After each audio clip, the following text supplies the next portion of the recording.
Welcome everyone. Today we're talking about who the hell are the El. This is one of my favorite subjects to talk about, and we're going to jump right into it. I'm going to explain who the El are, what does El mean, and where does it come from. And we're going to get an in-depth look at what are also known as the Anunnaki, aliens, vampires, gods, superheroes, reptilians, fish people, angels, demons, elves, Drow, Illuminati, the elite, elders, and elect. We're going to look at the Nephilim, the Vanir, the Azir, Valkyries, Amazonians, Procelines, Atlanteans, Vulcans, Romulans, Klingons, wizards, giants, the bloodline, the family, the ruling class, mermaids, mermen, the dragon lords, the shining ones, fairies, spirits, sprites, witches, the fellers, the fallen, the archon, the Nomo, the snake people, the serpent race, the Jedi, the Sith, the star beings, lizard kings, saurians, the council, the silicon race, and the watchers. These are all names by which the El have gone by. I'm going to be referencing some notes here from time to time, and you'll have to bear with me as we kind of wing it here just to kick things off. But let's start off with the word El. And I'll go ahead and bring up some screen sharing here. And I will show you the word to begin with. Clearly that's not it.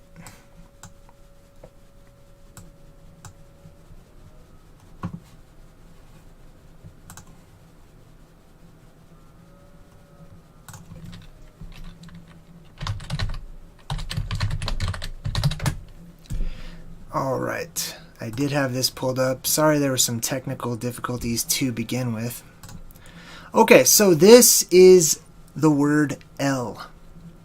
Now, why is this such a big deal? Okay, this word is the root of all of these things, and I want to break down this word first. For a more in-depth breakdown of the word El and other words, please check out my video entitled The Secret of the Elves. The Secret of the Elves.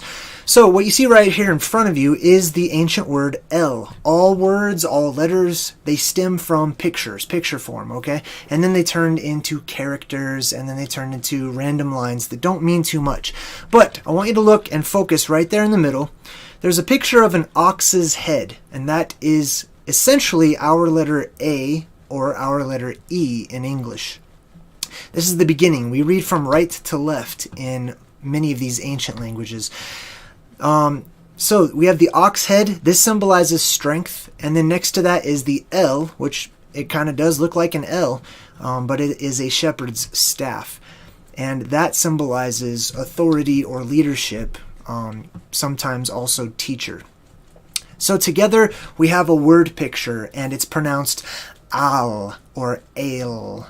And over time, there are different ways to pronounce this. Some have evolved into saying al or al, and some say el or ale. However, this is the word that has been usually and traditionally associated with the word God. So whenever we read in our holy books and sacred scriptures and writing, and you come across the word God, typically it's translated from this word right here. This is the root word for other words like Allah and Elohim and things of that nature. But like I said, for a more in-depth breakdown, check out my video called The Secret of the Elves. So, the E is a vowel sound. It's usually ah, and it conveys strength. And then the shepherd conveys the shepherd's staff, or the walking stick, or the rod, conveys leader or teacher. So we have the strong leaders. Somebody that was indicated as being different from everybody else. They were a strong leader. This translated into words like Elohim, El Shaddai, Al, A-L, or Al, like Muhammad Ali, right? The word Ali is just two words. The I, the E part, means my or me, and Al or Al means God, right? Strong leader. So my God is what Ali means. Or Al-Jabbar. Many Middle Eastern countries start with Al or Al. Al-Jabbar, place I've been to. Allah. We also get words like hello, hola, or hola, and aloha, which basically means strength to you. And this used to be the greeting that we would give one another, strength to you, you know. Or may the gods bless you, essentially, is what we're saying. Okay, so the word El. The word El has turned into, I'm going to go ahead and put up a slideshow so we can get some pictures in the background while I do a little teaching here.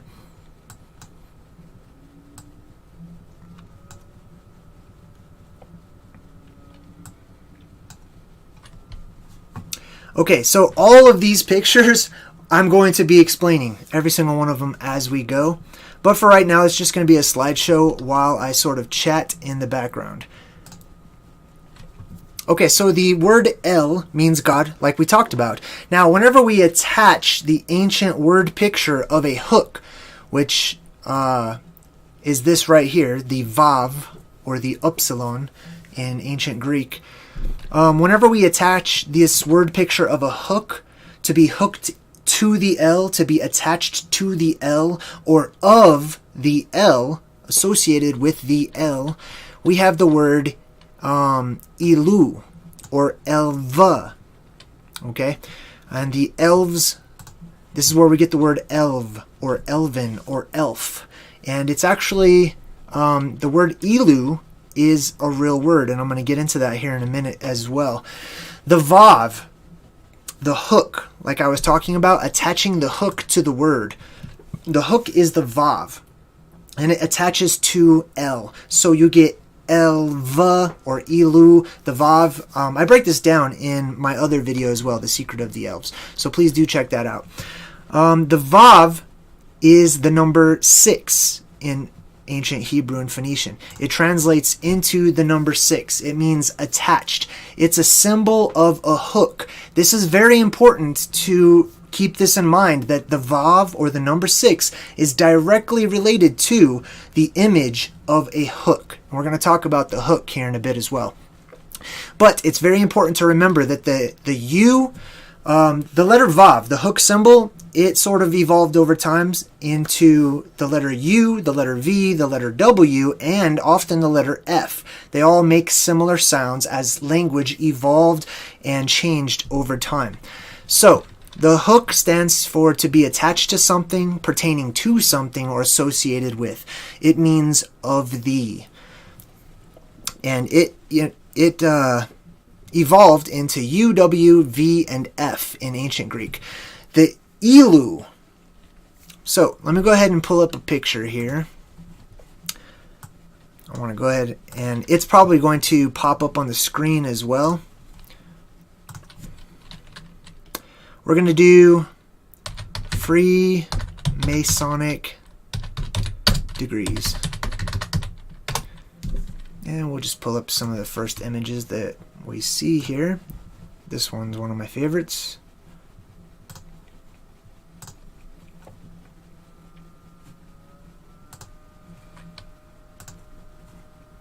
Okay, let me get the screen sharing back. That might help.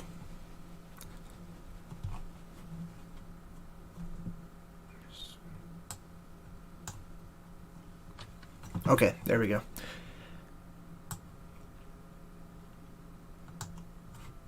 Okay, pay no attention to the advertisement off to the right there. But over here, you can see, let me go ahead and bring it up a little more. Okay, I want you to look right here where these are the degrees of Freemasonry, okay? In Freemasonry, basically, you get promoted several times. And every time you're promoted, you deserve a new title in Freemasonry. And these are the various titles that they get along their Freemasonic path. I want you to pay special attention to the 14th degree here. This 14th degree is known as the perfect Elu. I'm just making a screen adjustment here. So this is called the perfect Elu. Also, you want to look at the 11th, 10th, and 9th degrees, respectively called the Elu of 12, the Elu of 15, and the Elu of 9. So ask yourself, we have this ancient word El, and then when you attach the U to it, it means of the gods, essentially. And now we have a direct correlation with Freemasonry, where they have degrees named after the Elu. They're calling these people the Elu. Now, later on, this is actually from, I bet, probably the 20s. It should say on here. Yeah, 1929. Later on, they changed the word Elu into the word elect, which is essentially the exact same word, the elect, but it translates to the Elu as well. So we've got the Elu, and you've seen the Freemasonic degrees that are named after the Elu. Remember, Vav, the hook, the letter U, that's the number 6. So let's take a look at some examples here.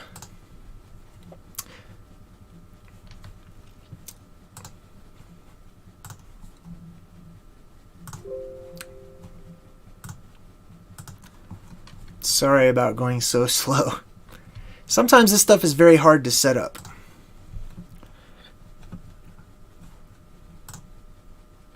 Well, the examples are going to play on the screen, so just go ahead and put the slideshow back up. But some examples of the Vav correlating into esoteric symbolism are Volkswagen, right? Volkswagen.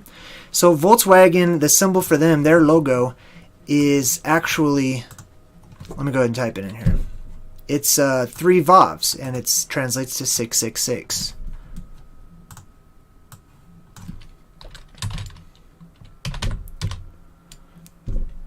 There we are. Okay, so this is a good example here. So here you can see the... oh, you can't see it. Sorry about that. Okay. All right, there you can see the 3 Vavs, right? We've got the V, and then the V as well. And you could say the W. But the W is really the double V. It's the exact same thing. It's a double V. It's 2 Vs. So here we have VVV, which stands for and translates esoterically as the 666. Another one that we have is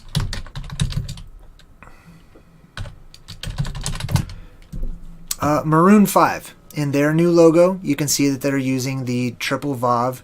They're just separating the V's and making a couple of them upside down, basically. These are more like vectors, same exact type of thing, check marks, all of that. And let's see, we also have, oh, V, the movie. There's the peace sign, you know, when our people go peace. There's the sign of the Vulcans, the WWW, the World Wide Web. These all translate into 666 or VVV. The NASA vector is a very popular V as well. So I want to go back to the hook real quick. We've got the L, and then we add the U onto it, or the Vav onto it. And the Vav, like I said, means to be connected to be associated with. And the ruling class used the Vav as one of their symbols, saying that they are connected to the gods. That's why they use that. It's their connection. They have a connection to the gods. They're hooked onto, they're attached to, they are of the gods. And that's why you see the V all over the place used, usually kind of hidden in plain sight. We've got Captain Hook, right? Captain Hook, he is the hook, right? People just call him Hook. Okay, I'm going to allow the slideshow to play here as well. So we've got Captain Hook, and Captain Hook fights against Peter Pan, which is really interesting because Peter means father, and Pan is the horned devil figure, which represents, you know, Satan and things like that. Pan fights against Hook. Pan is an elf, and Hook is his mortal enemy, Captain Hook. We also have Maui's hook, for those of you who have seen Moana. We've got the hook of Maui.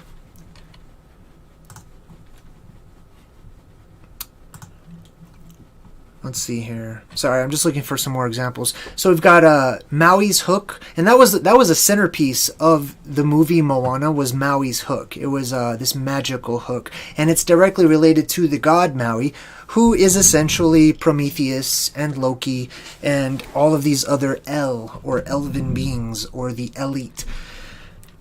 So we've got Maui's hook, Captain Hook, Saturn's hook, the hook of Saturn. The symbol for Saturn is partially a hook and a cross. Question marks as well.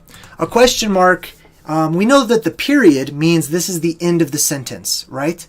But the hook implies mystery. So whenever we have a sentence that's finished, we put a period, but to imply that there is a question, there's some air of mystery, we put a hook over the period. And it basically implies there is mystery here. I have a question. That's where that comes from. Excuse me.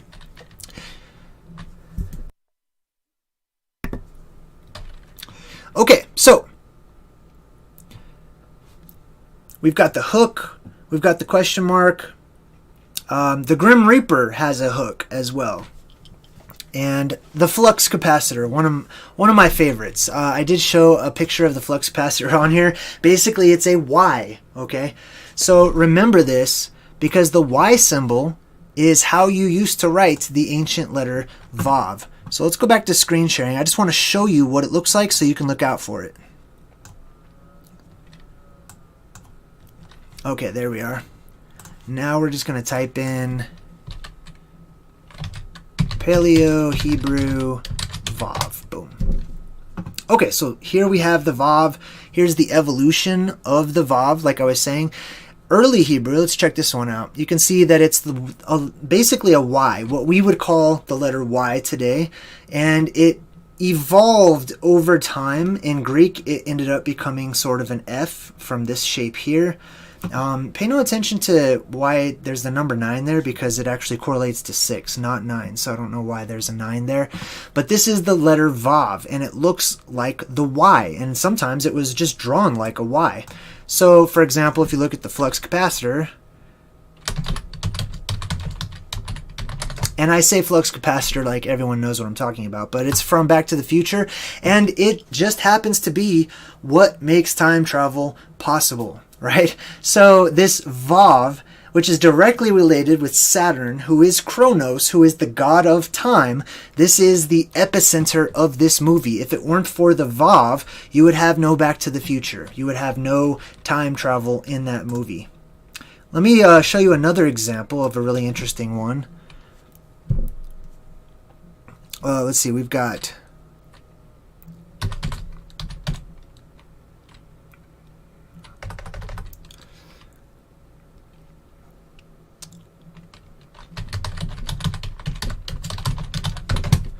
I'm typing in Terminator Company, but that doesn't... Oh, here we are, Cyberdyne. That's what I was looking for.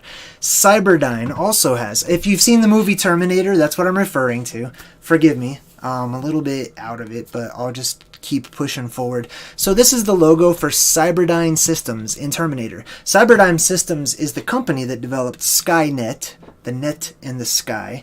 And Skynet is a program used by Cyberdyne in order to give artificial intelligence a life of its own, and they end up taking over the world. So Cyberdyne Systems is this corporation. They have a pyramid with a Vav right in the middle of it. Some people may not question this. They might look at something like this and say, who cares? It's just a shape. It's just a logo, but it's not. These things are designed and chosen specifically, directly, and for a purpose. And there's reasoning behind all of these things that you see, especially in movies and things of that nature. So anyhow, we talked about what El means. El translates into strong leader or mighty leader. It also is what we have adapted to name God. Okay, it's basically what people have called God. And we have looked at the importance of the Vav, or the adding of the Vav, the number 6, to the L, right? The 6L, the L6, or those who are of the L. The Vav is the number 6, and it also is a hook, or often the letter Y. At least it looks like the letter Y, but it's not the letter Y. Hopefully that's not too confusing. Okay, so now the next thing I want to point out is something that was pointed out to me. One of my patrons recommended that I check out this movie called Beyond the Sky, which I did, and I watched it.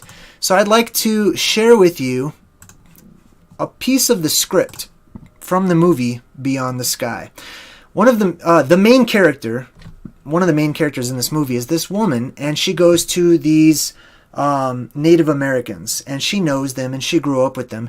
And the girl's name is Emily, but when the Native Americans see her and they greet her, they say, "Ilu, I'm glad you came. It's been too long." So the guy she's with says, "Ilu," and she says, "It's my native name." Right? So she's named Ilu. This is esoteric naming. They don't put Ilu in there for no reason. There was no need for the Indian in the movie to refer to her as Ilu when Emily would have done just fine. They gave her this Native American ancestral name, and it's very important. One of the themes of that particular movie was her bloodline, which is, you'll see this theme in a lot of movies, because the elite are concerned with the blood, their family's blood in particular. And we're going to talk about the elite and their obsession with blood and the blood of their family a little towards the end here. I might come back to this movie script here in a bit, because there are also some really interesting tidbits in that particular movie. But I did want to point out that the girl in the movie was named Elle. Just like if you've seen Stranger Things, right? One of the main characters is also this girl who has these superpowers. And her name is 11. 11. The word 11 is significant, and they use it quite often because it's basically a synonym for elven. Now, not in our language today, we wouldn't call that a synonym, but that's how they play with words. They use words that sound exactly like other words but have a different meaning. It's called, I think it's called a homophone, if I'm correct. But anyhow, the word 11 translates esoterically to the word elven, and the elven race are the Elv-on. O-N in ancient languages translates into those of. So Elv-on are those of the El. And so oftentimes you'll find characters that represent the El or the elite or the gods. They will have the word El in their name. Oftentimes 11. There were this Council of Nine a long time ago, and they probably still exist today. But whenever you have the understanding that 11 translates to elven, now 9/11 takes on quite a different meaning. The 11, the elven 9, and 9 is also an esoteric number. It's also 6 upside down, which is important too. These people are very smart. You need to understand this. There is a reason that they are in all of our legends, all of our myths. We develop a standard of beauty to try to emulate them, to be like them. We revere them. That's why they are known as the gods, the angels, anything amazing that is good or bad, we attribute to these beings, partly because of their intelligence, their level of intelligence. They were able to do so many things that seemed magical and miraculous to us. So that's who we're talking about right now. Let's go ahead and move forward from the symbolism of the Vav. I'm just going to touch on the elven race, okay? I refer to them as the elves. Simply put, depends on who I'm talking to. I might use different words or descriptors, but whenever I'm talking about the world rulers or the aliens or gods or things like that, I call them the elven race. They are the elves. And we're going to talk about that here right now. I'm just going to touch on it. Like I said, I've done a lot of videos about the elves themselves, and I have a whole playlist about the elves as well. So please check that out. So this is the elven race. In the ancient Germanic languages, they are referred to probably even modern day, they are referred to as the ALF. A-L-F. Remember, the L, the E and L can also be an A. ALF. The ALF, right? So, the world of the elves, the land or the realm of the elves in Old Norse mythology is Alfheim, which means world of the elves, or realm of the elves. We also have the realm of the dark elves, which is Svartalfheim, which means dark elf world, basically.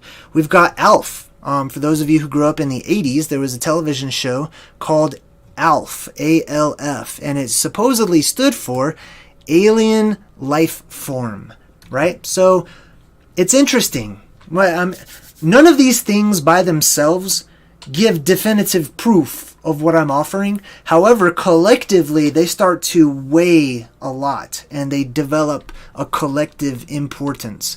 So the television producers could have named the television show whatever they wanted to, but they named it ALF, and they gave this alien creature pointy ears, just like an elf. And that's another thing that you'll see quite often is the pointy ears. The word Alvin means of the elves. It's directly related to the elf. And as well as the elf, the word related to the elf is Aleph. Now remember that first letter I showed you where it looks like an ox head? That letter is called Aleph, which is just like the word Alf or elf, right? That's the Aleph.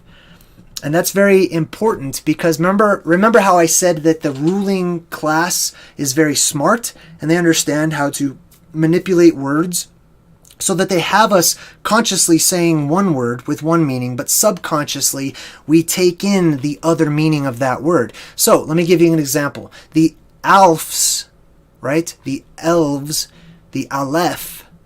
Aleph also means first, right? It translates into the symbol of the olive, right? It's the exact same word, it's just a different pronunciation. So the symbol for the elves, or the Aleph, or the Alf, is the olive. Same exact thing, olive. And also the olive branch is symbolic of the line of succession for the elves, or for the elves. We also have the word and the name Olaf. So we've got Elv, Alf, Alvin, Aleph, Olive, and Olaf. Olaf is also something that characters are often named in movies and television shows, and it represents the elven race, the ruling class, or the magical. I think Count Olaf in a series of unfortunate events, and I think there's an Olaf in the one of the Disney movies, Frozen, I think it's called. Now, another one, just kind of throwing this out there because I like words. We're going to talk a lot about word origins and meanings in this video, just a heads up. But another one is California, right? This is something I grew up in California, and I always wondered why are our states named here in the United States? Our states are named the weirdest things, you know? They're not English for the most part. And a lot of them pay homage to the Native American tribes. And the Native American tribes, their language is very close to an ancient language that's close to like being Hebrew, Hawaiian, Phoenician, things of that nature. So I'm just checking the notes. Oh, ka. Ka can mean snake. It can also mean like something is like this or like that. So we have ka, aleph, forn.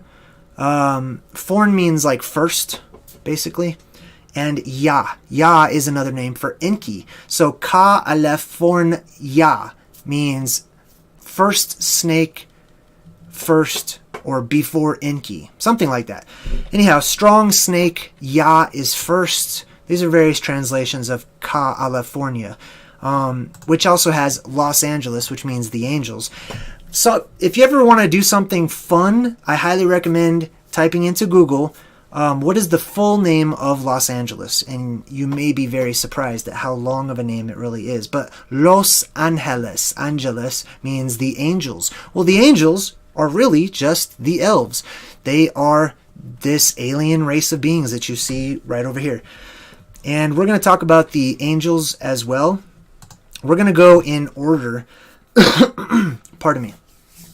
Okay, so moving forward, elves are basically immortal. Okay, if you've ever seen a movie or television show where it shows elves, there are certain attributes that we can pick up on and that they always have in common. They are immortal. Guess who else is immortal? The El, or the gods, or, you know, all these other types of beings. They are immortal. Typically, they're shown as being archers, right? They have the bow and the arrow. This represents them being those of the arch, or the archon, the archon, those of the arch, or those of the arcs, or the ark. So they'll be archers. They are forest dwellers, and this harkens back to a time that I'm not going to talk about too much in this video, but there is a prehistoric time that you are not taught in schools. This is a time of fantasy, of gods, wizards, everything that we're talking about today. And in that world, everything was very large. It was everything in the world used to be titanic, gigantic. In our minds, we think of dinosaurs and things like that, but that's just something that's been force-fed into our imagination. But in reality, everything was gigantic and vastly different from today. So if you think of the old world, do yourself a favor and don't imagine everything that we have here today, but everything's just much bigger. The world was altogether different, but everything that was different in that prior world that we're not taught about, I call it ancient oblivion. The world that's been stripped from us, deleted from our history books, and hidden in secret libraries and places around the world. That world was a sylvan world, and sylvan means basically home of the elves. It was a forest world with giant trees that shot up into the skies. For more information about that, I would highly recommend checking out on my playlist. I have a giant tree playlist, and it's most commonly referred to as what is it? No forests, the no forest theory, you know? Anyhow, let's move forward. Okay, so we've got the elven race from Alfheim, the Svartalfs, Alf, Alvin, Aleph, etc., California. Elves are basically immortal. They are archers, or those of the arch. They are forest dwellers. They are workers of magic, just like the gods, right? Just like these immortals of various cultures, religions, backgrounds, histories. All of the gods, all of the El, there's Alf over there, all of the El knew how to work magic. They had a technology that far surpasses ours and may have had a connection energetically that they infused with their technology, making them seem very magical to us today. All right, so I want to show you a picture of something real quick. So I'm going to go ahead and go back to screen sharing, if I can find it. Window capture, there it is, boom. Okay, so now we're screen sharing again. I'm going to show you the stages of lightning. So let's go ahead and type that in there. Oh, there it is right there. Boom. That's because I searched for it earlier. Okay, here are the stages of lightning. Let's go ahead and show you this one right here. Now, as you can see towards the bottom, these are clouds down here, and there's the actual lightning that you're all familiar with. What you don't know, many of you might not know this, is far above those clouds, reaching high up into the sky, there are other electromagnetic phenomenon happening that is directly associated with the end result of what you call lightning.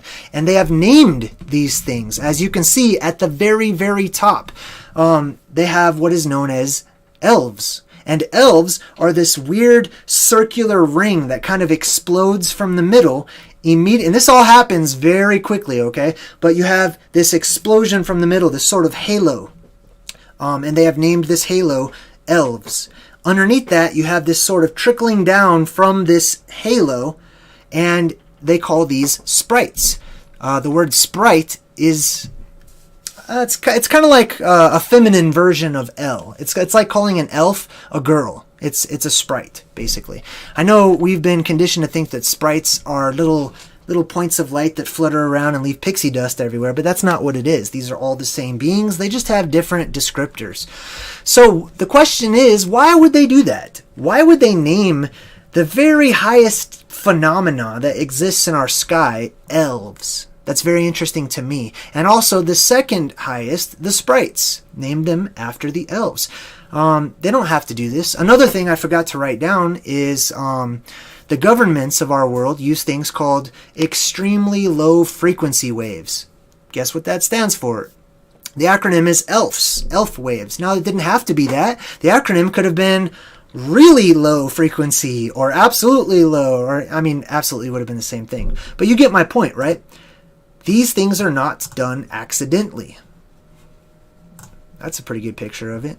Let's see if we can pull that up. We cannot. All right, let's get out of Pinterest because I don't care. All right, let's move forward, shall we? Okay, so yeah, I just wanted to share that with you. It's really interesting. They always hide these things right in front of you because they realize that the collective, we're not going to ask questions. We're not going to look into names. We're not going to wonder why these things are called what they are. We've all but lost meaning behind the characters that we call our alphabet and our language. They know we're not going to inquire as to why, so they probably figure, why not? Let's just tell the truth. They're not going to accept it because we fed them so much of what we call fantasy and sci-fi. These people are never going to look into these things. You know, and then they get to wipe their hands clean because whenever they're confronted about it by their superiors, they get to say, hey, we told them, we were honest, you know, that was our disclosure right there, but nobody asked us about it. Let's go back to the slideshow here. There we go. Okay, so I'm going to refer to my notes again as we move forward.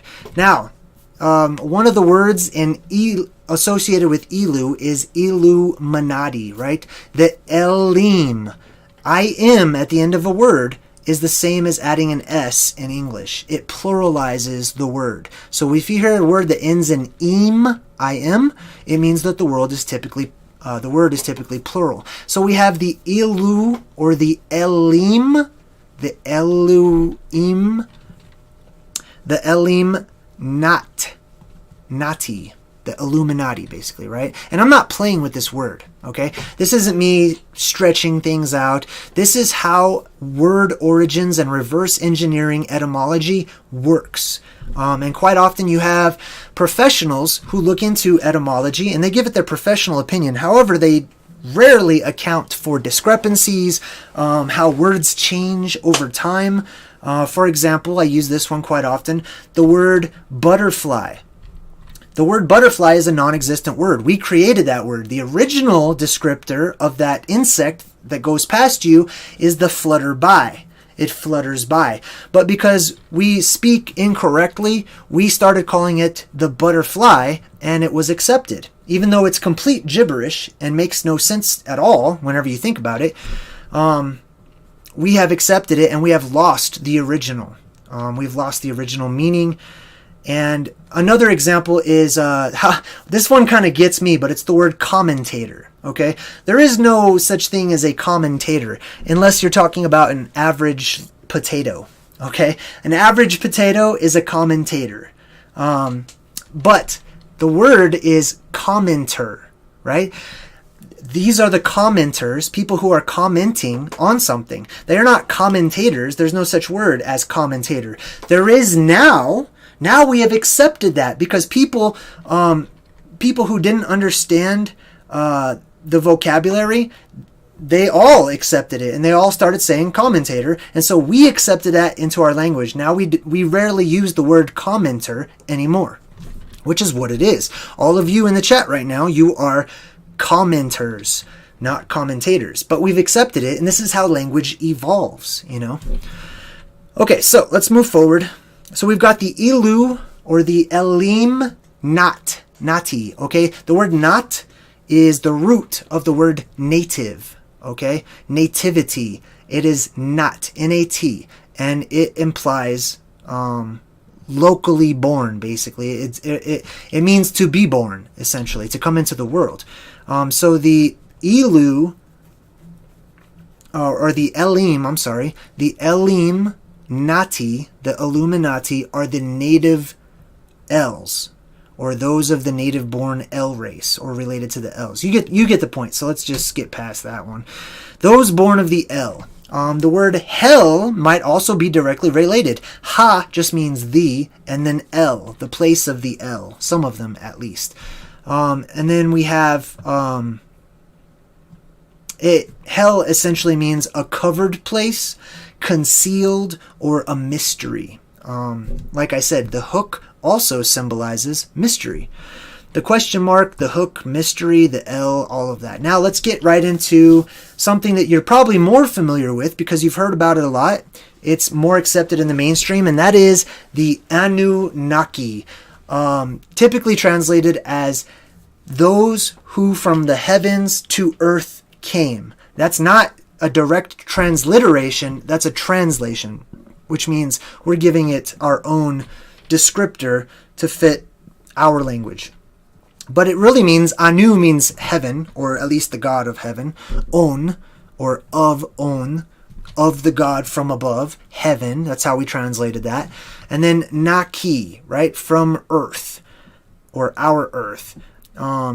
So the Anunnaki, those are the beings who came down from the skies, not from some heavenly abode, okay, not some magical, mysterious word that we're going to use, from the sky, from above, okay? Different cultures called the sky different things, but basically aliens, right? Basically, those beings who came down to earth, who could fly, you know, because they didn't fall, you know, we all knows what happens if you fall from too great a height, you hit the ground and you die. So they came down, they had some sort of technology, they were able to fly. The Anunnaki. Also, the word Anunnaki is related to the biblical Anakim. Remember I said if it ends in im, it's plural. So it's the Anakim, pluralized of Anak, which is short for Anunnaki. And then, of course, directly related is their captain or their lord, which was Enki, or is Enki. Enki, En means lord, and Ki means earth. So literally, Enki is the landlord. He's the landlord. That's where we get the word landlord from. Because we want to be like the gods. We want to be like the El. So we have to have landlords over everybody and pass down, you know, authority in our nice little pyramid system that we have set up. Another word that's directly related to the Anunnaki is the name Anakin. You might be familiar with Anakin Skywalker, right? Also known as Darth Vader. Anakin, directly related to the word Anunnaki. And then, of course, Skywalker, right? Those who from heaven to earth came. The Skywalkers. These are the beings that can walk around in the sky. They can fly, basically. Anakin Skywalker is one of the Jedi, or was one of the Jedi. And the word Jedi is real. It's a real thing, that the Jedi really exist. It's not a mythical made-up word that George Lucas just thought it sounded cool. It's really a word that exists. There is a such class as the Jedi. Oh, let me go ahead and move this window capture here. There we go. So anyhow, the Jedi, the way it's spelled is D-J-E-D-I. DJ. The D is sort of, you know, it's become silent in our day and age today, but it's J, the Jedi. So anytime you see the D and the J together, typically it conveys the meaning of a serpent, right? Remember I told you about the picture form? So the serpent, those of the serpent, the Jedi, they are the serpent class, right? And we're going to tie all of these things together. They're going to make absolute sense by the end of this video. The Jedi are not fictional. They are the workers of magic. They are the elite. They are the ancient El, or the elven race, those who could manipulate energy in ways that we don't comprehend today. So today we call it fantasy. Today we pay no attention to it. Oh, for example, let me talk about this. This is from the movie, or it was from the movie, Harry Potter. In Harry Potter, you see magic where the pictures seem to move and come alive. And when Harry Potter came out, we were very used to pictures not moving. However, we've come out with our own technology that very closely mimics what you see in Harry Potter. This is what magic is. Magic is a word and a descriptor that we use when we can't describe how something works. We say it is magical. It is simply the working of energy. It's doing something technologically or energetically that others don't understand how it's done. That doesn't mean it's a trick. It just means that it's something of interest and others don't know how it's done. So let's move forward. We've got the Anunnaki, Anakin Skywalker, the Jedi, which is the root. The root of that is the DJ. Okay, it's the serpent. The DJ is the guy that plays the music and has everyone dancing to the beat,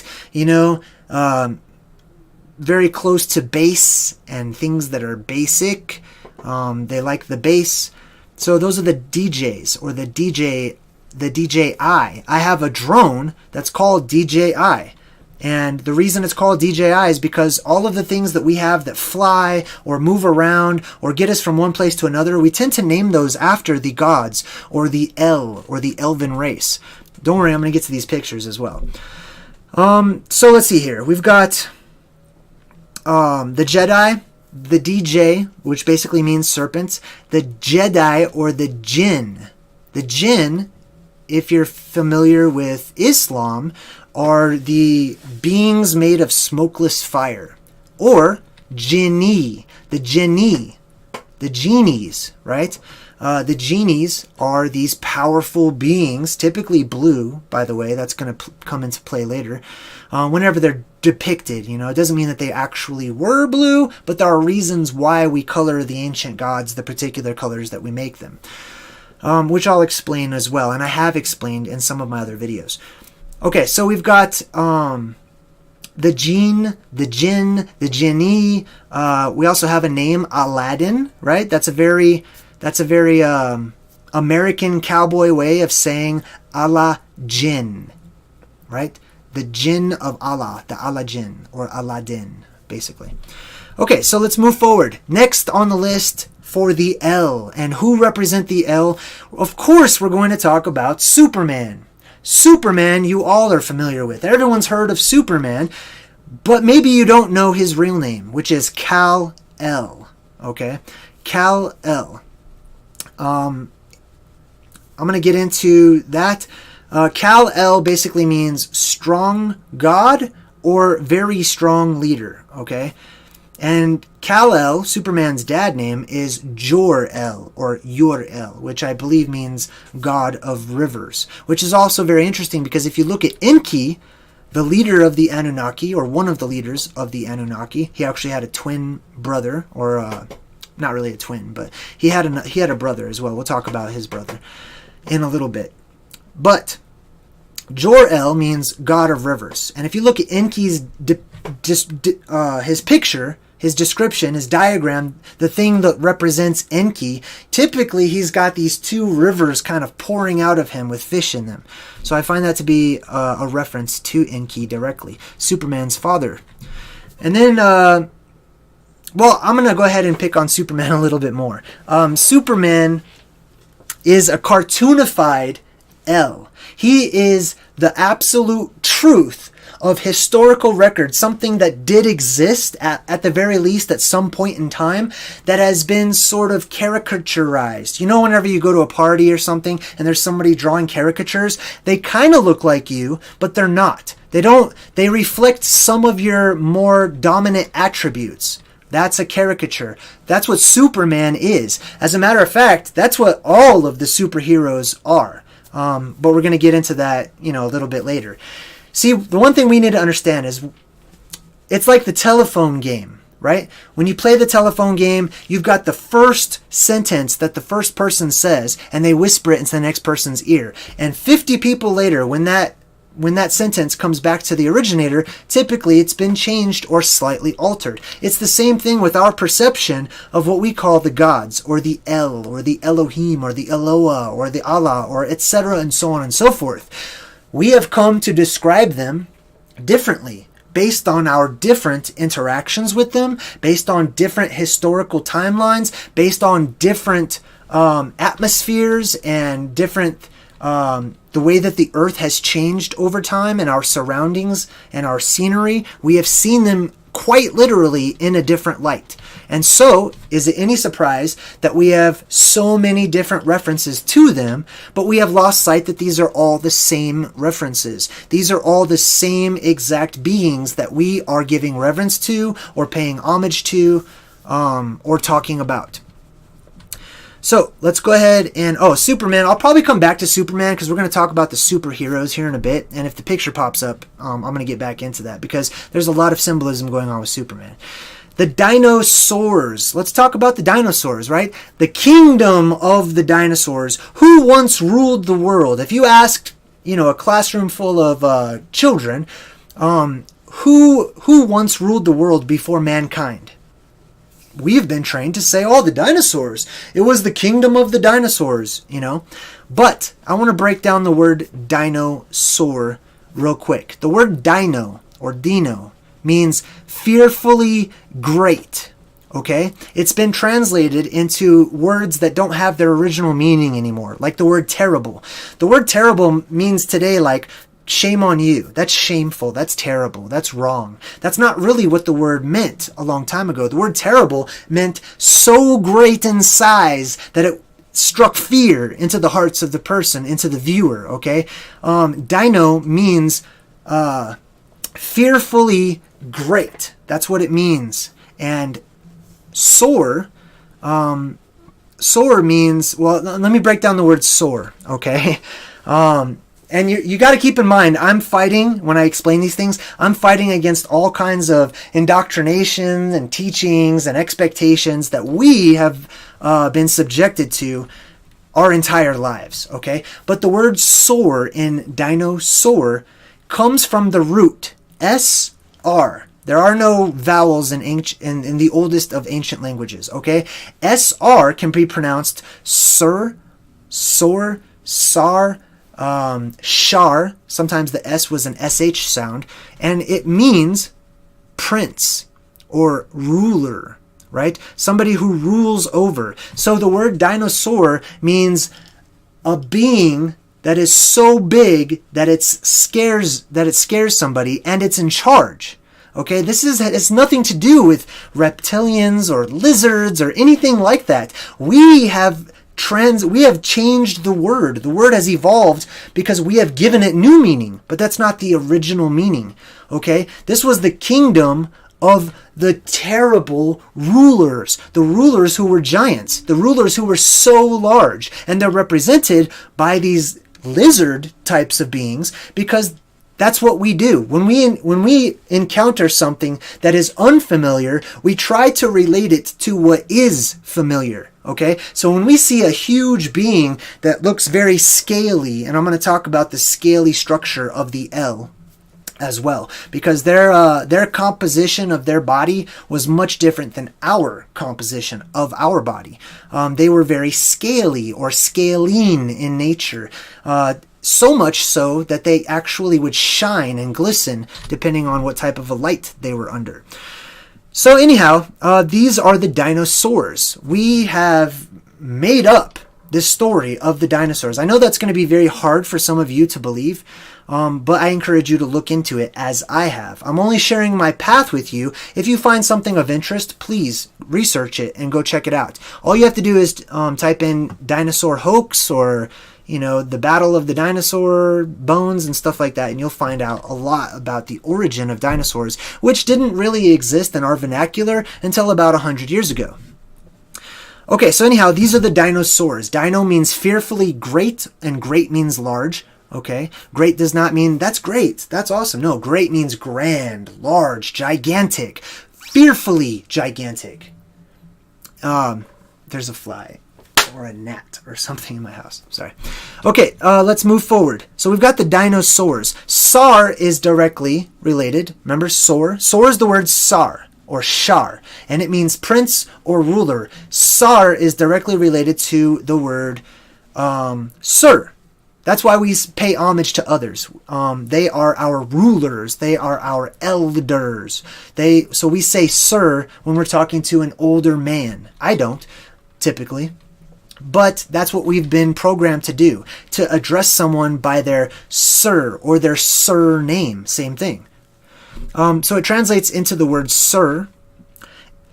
From sir, we also have czar, czar. The word czar, C-Z-A-R, czar. Okay, same exact thing, it means ruler. A czar or a khazar, right? They started pronouncing the C a little bit differently. Instead of sir, it's now khazar and khazar, and that turned into Kaiser, Kaisar, Caesar, and so on and so forth. You get the point. Saurian, right? For those of you who are interested in aliens, you're probably very familiar with the various races of aliens that come from all the other places, and in our huge galaxy and all the stuff that we're taught, right? One of those races is called the Saurians. They're always depicted as reptilian, lizard-looking beings, which is very strange when you don't understand why, right? They're called Saurians, so you would think that the word saur is related to lizards, but it's not. It's related to the word ruler. And the rulers of old kind of had a lizardy look to them. They had a fishy look. They had a scaly, shiny sort of look to them. Does not mean that they were reptilians. It does not mean that they were lizard people. But it is interesting that when we depict the Saurian race, which is the ruling class or the ruling race, we depict them as being lizards, right? Okay, another thing that's related to dinosaurs, the land before time. Remember how I was explaining that there is this time that existed, right? There was this time that existed here on our realm that we are not privy to. We don't have the information about the true history of our world, okay? We only go back to Sumeria, ancient Babylon, Mesopotamia, anything before that. Now they're all of a sudden going to say, well, let's go back 100,000 years, and all of a sudden, they hypnotically suggest the idea of evolution to us. So we think if you go back any further than that, then we start imagining men sort of changing or de-evolving into monkeys. And then you just have a world full of animals and that's it. That's not the reality behind it though. But I'm going to get off of that. The land before time, same thing, right? The land before our time actually started, before our written record started. That's the land before time. That's the land of the terrible rulers or the dinosaurs. We also have the leprechauns or the scaled priests. The priests of the scaled ones, that's what leprechaun breaks down into. I also explained that in my other video, The Secret of the Elves. We have Godzilla. Right, this huge dinosaur-looking lizard thing that's this giant, and it's called God and Zilla. I honestly can't remember what Zilla means right now, but they put the word God in it because it's just like the gods. It's this giant, terrible, reptilian, scaly-looking ruler who does whatever he wants to. We also have Cyberdyne. Remember I showed you that picture earlier of the triangle with the Y in the middle? That's the logo for Cyberdyne Systems in the movie Terminator. Cyber is related to technology, right? And then dyne or dino, which means fearfully great. A fearfully great technology, fearfully large technology. Cyberdyne Systems. I just want to throw these out there because I don't know if I'm going to cover them going into the break once we get back from the break here. But we have the all-seeing eye, right? Remember, L is also pronounced all. A-L.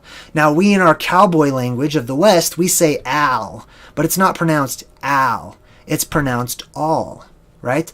Al-Jabbar, all, whatever other words start with all, okay? But we have the all-seeing eye. And we also have Gothic. I'm going to come back to Gothic because we're going to talk more about the gods after the break. But we have Gothic. The word goth is translated from the word God, which is actually translated from the word Gad, which means fortune. That's all it really means. And oftentimes when we're talking about the El or the gods, we're talking about, somebody, we see them in the light of however fortunate we are, right? That's kind of how that works, right? That's where we get the word lucky from. Loki is the god of fortune or misfortune. Sometimes they're good, sometimes they support you, sometimes they don't. And so we've got good Lok or lucky and bad Loki as well. So anyhow, that's Gothic. And what I'm going to do right now is I'm going to take between a 5 to 10 minute break. We're going to keep the live stream going. When we get back, we're going to finish up and we're going to get into the second half, talking about aliens, draconians, vampires, superheroes, reptilians, angels, fish gods, the Vanir, Valkyries, Amazons, and lots of other stuff as well. So I really appreciate your patience. I know that I had some technical difficulties to sort of begin everything, but we're going to go into the break, and I'll see you guys in less than 10, okay? All right, thanks.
Okay, I'm back. Thank you so much for your patience. It was going to be a little bit longer of a break. However, I could not find any music for everyone to listen to, and I really hate to leave people hanging as far as that goes. Okay, so let's jump right back into where we left off.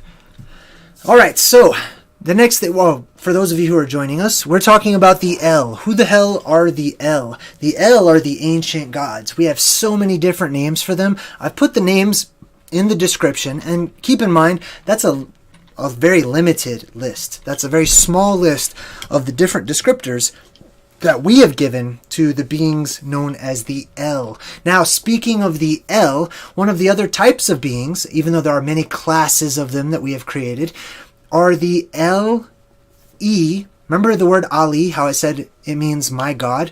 Ali means my God. Alion means of my God, or those of the gods, the Alion, the Alien, basically. This is exactly where the word alien comes from. It is the Alion, or those of the gods, of my gods. We wonder why most alien life is portrayed as humanoid. I mean, I wonder that. I don't know how many people out there have ever wondered. When you see Star Trek, Star Wars, you know, there's very rarely some very just truly alien-shaped, strange life form or being. There are exceptions, of course, but the reason that they're portrayed as humanoid is because they look just like us. They seem to have some sort of a relation to us. It's not because everything in the universe naturally evolves to a bipedal form. I don't know how much I believe that. However, it's because we are made in their likeness. We have been made in their image. If we're talking about the gods of all of these various creator religions, then that's what they all agree on. That's what they all say, that we are made in their image. So whenever we portray them, it's not that they look like us, but it's that we look similar to them. They are not humanoid. We are God-like. We are like the El, or we look similar to the El. We have a similar shape to them.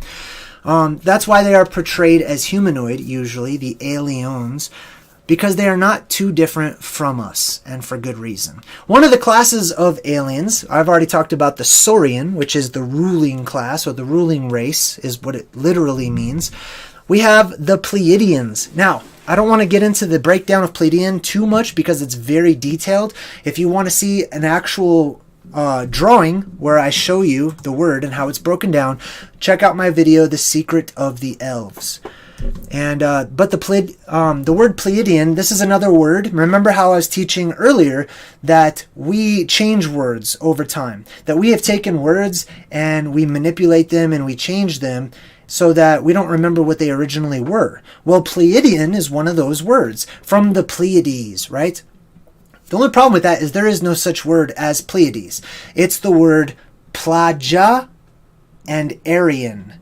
The Plagarian, the Plagarin, okay? And I break that down in my other video so you can see how how a spelling discrepancy actually gave rise to the word Pleiadians. But they are more accurately known as Plagarans. The word Plage means ocean or great body of water or sea. They are the Erion, those of the air, the gods, the immortals who come down from the heavens to earth, the Erion, okay? And they are from the waters, essentially. Now I'm gonna let that one just kind of sink in for a bit. If they come from above, how do they come from the waters, right? For more information on that, if you'd like a clue, please check out my video. I think it's called The Waters Above. It's got a picture of like a mirror and somebody's kind of reaching up and touching the mirror. So anyhow, let's move forward. We've got the Alien, the El-Eon, which are the aliens are just the El. They are the pluralized form of El. And they are the foreigners. They are the ones that we haven't seen in quite some time. See, that's the mistake that we typically make as a race of beings together, is we believe that we are the best, and we believe that we were here first, and if anyone else arrives on the scene, they're the strangers, right? But in reality, it's backward. Big surprise, our whole world is backward. Everything is upside down and the reverse of anything that is considered the truth. So, one day, and we're going to talk about this at the very end of the video, but let's say we have an alien invasion and aliens come here. That doesn't mean that they are alien as in foreigners. Okay, that's not what the word alien means. That's what we have turned it into. I'm trying to get my chair straight, sorry. That's what we've turned it into. The word alien we have turned into meaning foreigner, but really it means of my gods. That's what it means. So should the gods who were here before us return one day, they may not be seen by some, like myself, as being foreigners, but as actually locals or natives, or the Elim natives, or the Illuminati, right? Okay, so let's move forward. So these are the aliens, and many of these alien races are basically representatives, caricatures of different attributes of the exact same beings. The exact same beings, which are known as the El. Now, speaking of the various races, we've got the Pleiadians, or the Plejarans, which is what I just described to you. We've got the Saurians, which are the ruling class race. Also sort of depicted as reptilian. The Nordics are depicted as these blonde hair, blue eyes, very strong. Thor, basically, is what comes to mind when you think of the Nordics. The Venusians, those from Venus. Well, they're not really from Venus. They are the beautiful ones. That's why they're called Venusians. It's the same word as Van or Vanir, which I'll talk to you about here in, I don't know, about 15 minutes. So we've got the Venusians, the reptilians, and like I said, they're not really reptilians. Don't you think it would be an insult if somebody called you a primate? Because you know you're not a primate. You know that you're not a monkey. A monkey is something totally different than what a human is. How do you think these these beings who were here before us, who we attribute so much of our world to, how do you think that they would take it if we called them lizard beings? You know, it's almost insulting. However, I doubt that they would be insulted because they're probably much more mature than many of us are. And that's just speculation on my part. But I think that maturity comes with experience. And when you have thousands of years worth of experience, you tend to be a very mature, if anything, almost coming across as being cold-hearted. So mature that you're like, you have your emotions in check and in lock, you know? We're going to talk about that when we talk about the Vulcans. And last but not least, Alpha Draconians. Well, Alpha, like I said in the beginning, is related to the word Aleph, or olive, or you know, the elves, basically. Alpha, elven, same thing. First, and then draconian. I want to talk about the draconian word real quick. Draconian comes from the root word drak, or drake, which may or may not be related to words like drugs and to take a drag of something, things like that. That might be a stretch, I'm not sure, but I just want to throw that out there. But draconian comes from the root word drake. The Drakon are those of the drakes. The Drakon, the dragon. They are the dragon race, or Drago. Remember when Rocky fights Ivan Drago in Rocky 4? That's symbolic, as is almost everything I've ever seen in the movies, of real history, you know, of fighting the dragon, and you know what I mean? Stuff like that. The little guy. And the dragon in the movie is like 1.5 feet taller than Rocky, which symbolizes him being the giant. He is the dinosaur race, etc. Okay, so those are the Draconians. Let's go ahead and move on to vampires. Vampires. I may or may not do an entire video on vampires at some future date, but I do want to highlight them. Vampires are an integral part of our society today. We have accepted them. We have embraced them.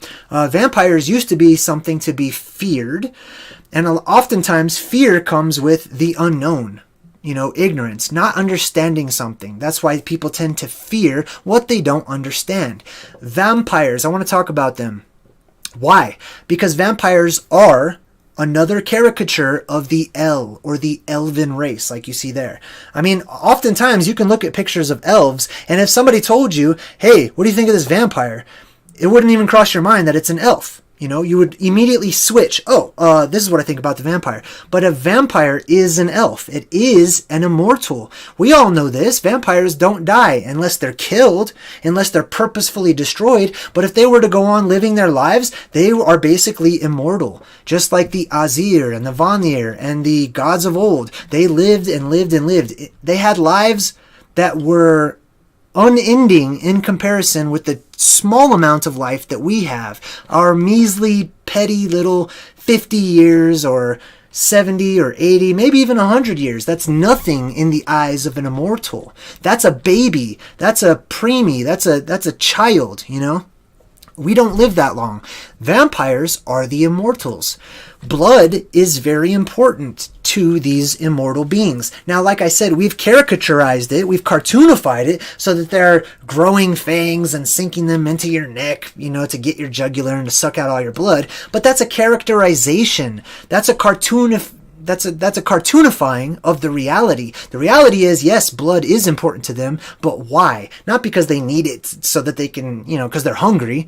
I mean, even a vampire doesn't drink blood. I've never seen a movie where a vampire doesn't drink blood and starves to death. You know what I mean? It just kind of makes them angry and pissed off and uncomfortable.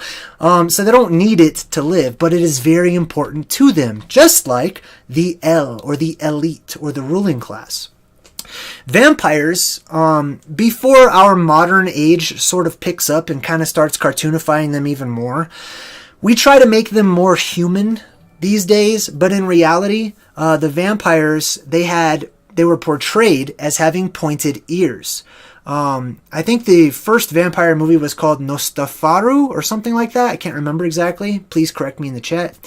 But the first vampire movie, many of the first vampire movies and depictions of vampires showed them with these huge pointy ears. Why? Well, that happens to be a trait that the El may have carried, that the elven race carries. That's one of the signifiers that they are of the gods. They have more pointy, elongated ears, like the elves. Vampires also dress in a very interesting manner, right? It's not because they're just gaudy and they're from the Middle Ages or whatnot.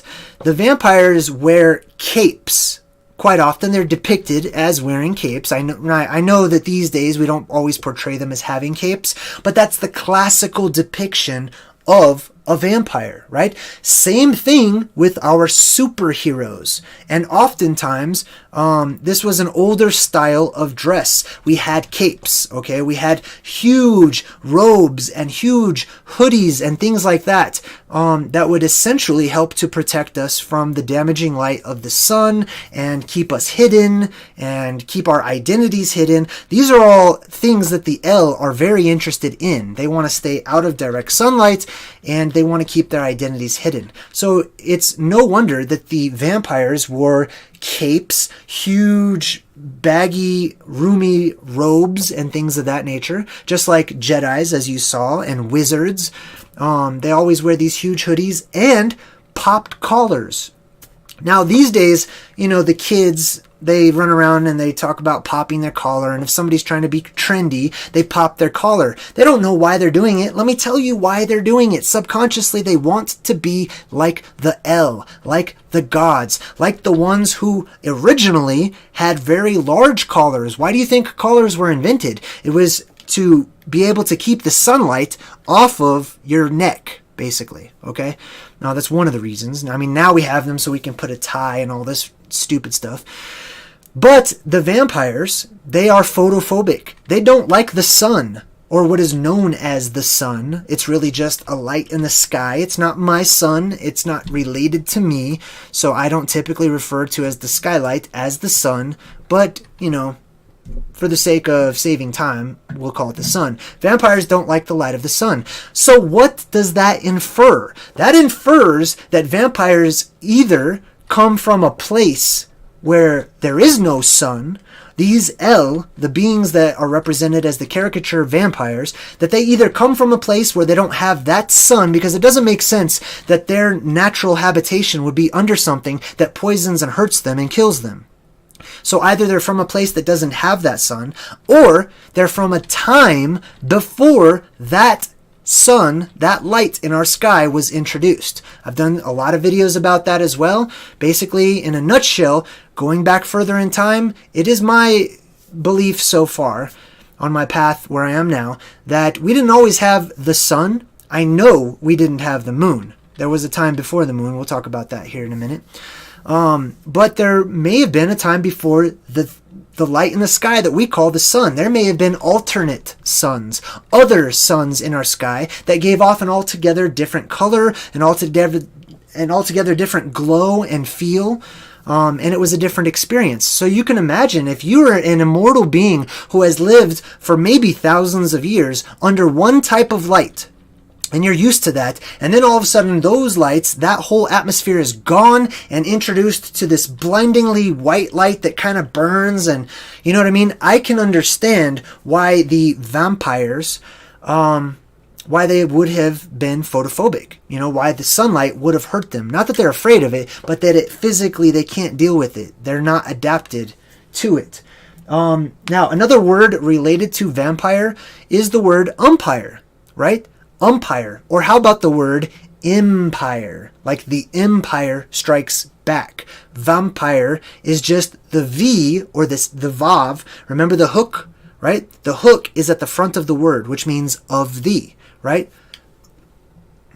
So the word umpire is directly related. The umpire is the judge, right? The umpire is the one who makes the rules, and, you know, he's the judge and jury and executioner, basically. And also the word uber, all right? The word uber basically kind of means witch, I believe. But anyhow, I'm going to get off of that subject because I'm going to talk about vampires a little bit more in the future. And we will also get back to the word witch here in a bit. So, regarding vampires, they are immortals, just like the L. Blood is important to them, just like the L. They typically were portrayed with pointed ears, just like the elves. They wear capes, robes, hoodies, and pop their collars. Usually their collars are just gigantic, you know what I mean? And they are photophobic. They have the ability, vampires have the ability to put others into a hypnotic trance. Now, let's be honest with ourselves. Do we think that the world rulers, the ruling class, our governments, do you think that they might have some sort of technology or ability to lull you into some sort of a wavelength where you're sort of like sleeping or dreaming, to put you into a hypnotic trance, to suggest that you react or act or buy or live or die in a particular way? Of course they do. They are the vampires. So they have the ability to put others into a hypnotic trance. They are creatures of the night. Like I said, I think that the atmosphere that our realm once had was not super bright for half the day and then super dark, well, semi-dark for half the day, right? I think that we sort of had a light spectrum that was more amber. It was like dusk all the time. You know what I mean? It wasn't super bright or anything like that. And it may have even been dark if I was to go back during that time and to experience it. You know, it was, I kind of look at that world like Pandora on the movie Avatar. Right? You know how Pandora, during the night, it was dark, but it still had like a glow to it. You could still see everything. You know, it was like you can see in the dark. Which gets into ultraviolet light, and how Saturn was known, those times were known as the Age of Saturn, or the Age of Kronos. And it may be because Saturn was the main star or light in our sky, and that it acted as like a black light, giving off a lot of UV light, and essentially making things glow. The gods themselves, you know, glowing. And that's why I said we would describe them in different colors and different forms and different things based on what type of an atmosphere they were in at the time. If you were a sort of albino looking, ivory-skinned being, and you were under a black light, you would appear to be like Krishna. You would look blue, basically, or purplish, or a sort of white mixed with sort of a purpley blue look, you know?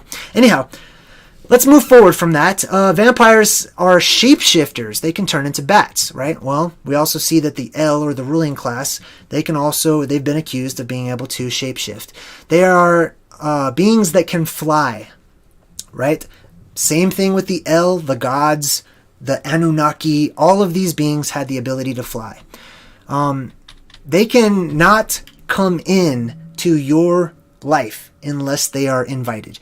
This is one that I feel like we've forgotten these days, because I don't see it that much in movies anymore. But that used to be sort of a rule when dealing with vampires. Is a vampire can't come into your house unless you invite it into your house, which is very symbolic. And I'm going to allow that to, I'm going to allow you to let that one marinate in your mind, Relate it to the world rulers. They can't come into your lives unless you invite them.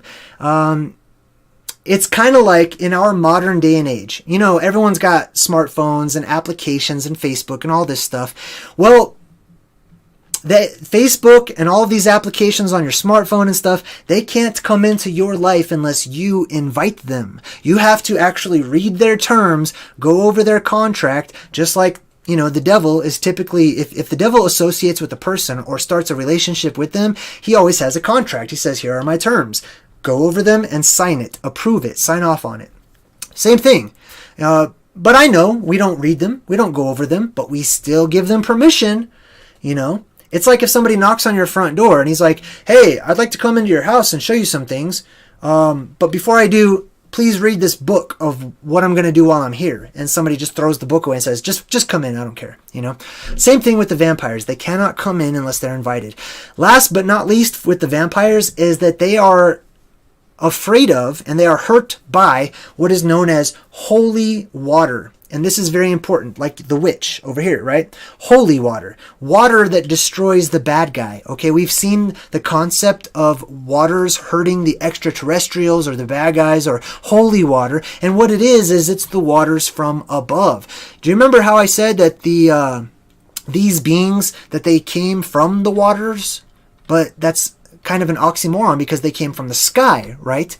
Well, anyhow, in short, there is a theory that I talk about on my channel called mud fossil theory. And this basically says that sometime around the great cataclysm of the worldwide flood, all life, and especially what we kind of refer to as the bad guys, all life turned into stone. It turned into rock. It solidified. It petrified. And that's where we get the word petrify from. When we say, oh, I'm so scared, that's because these beings, these titans and gods and El, they were terrified to the point of turning into rock. They were actually petrified.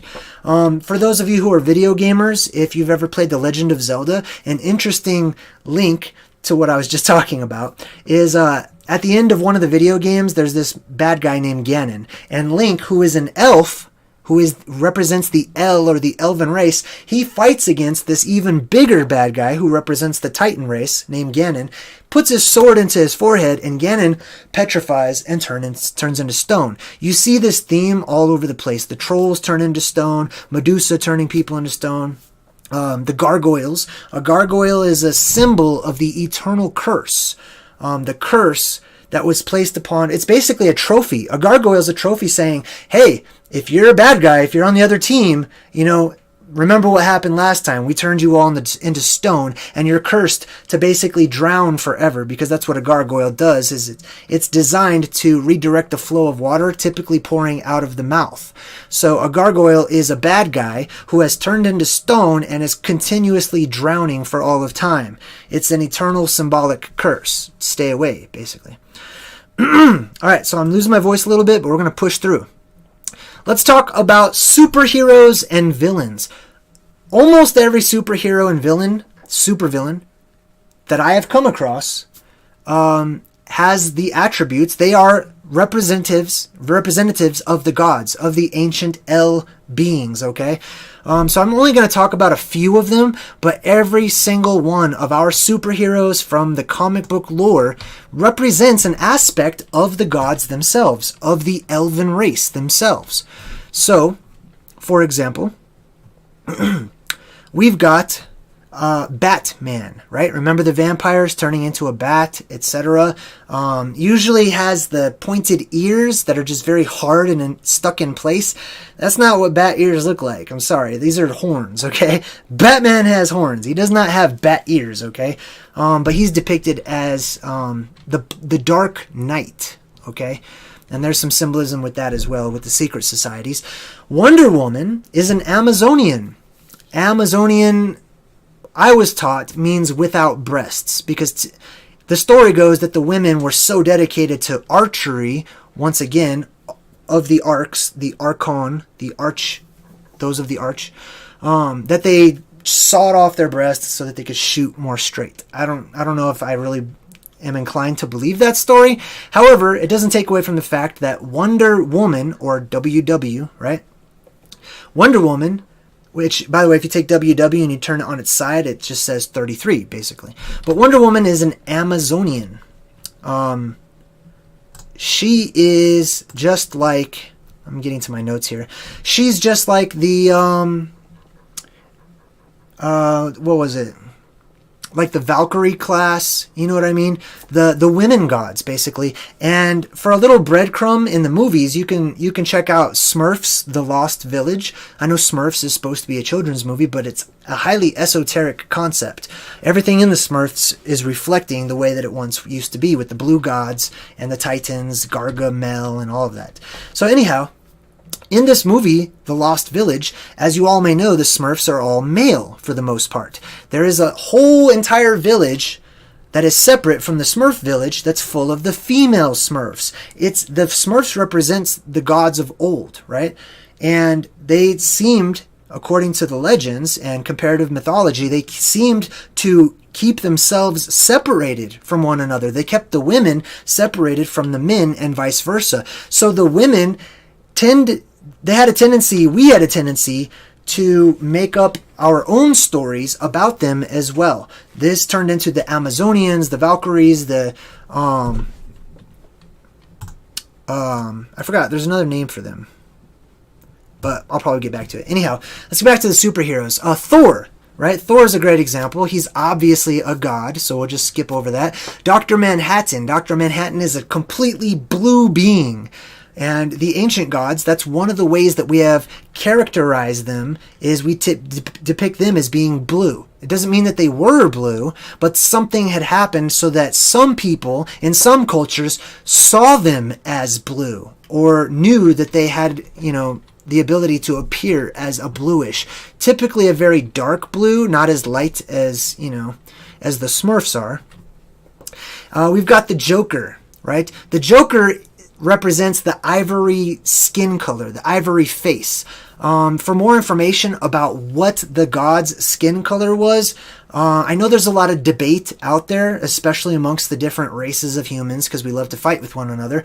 But like I said, it changed and it varied based on perspective, based on conditions, based on the time. All of these things came into play. Also, there's something to take into consideration, which are the Svartalfheims.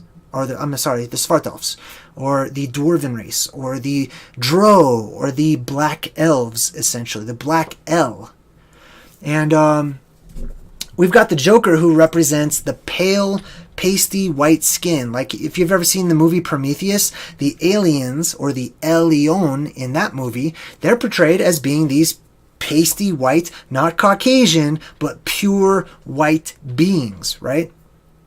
Typically they're not absolutely pure white. They have like a hint of blue in there, or grayish color, you know what I mean? They're sort of an off color, and sometimes they're depicted as sort of having a type of shimmering or a shine to them. And this shine is noticeable because they sort of reflect, depending on the light source that's hitting them, they may reflect different colors as well. So we've got the shining ones. This is also reflected in Pennywise. Pennywise represents the class of El, who are the vampiric class. They are the rulers who don't have your best interests at heart. They're in it for themselves. So Pennywise, the White Walkers, if you watch Game of Thrones, the White Walkers are a direct reference to these ivory-skinned ancient ones or whatnot. We've got Captain America. Captain America, who pretty much dresses in blue. He's got a huge star on his forehead. What does a star have to do with America? Nothing, right?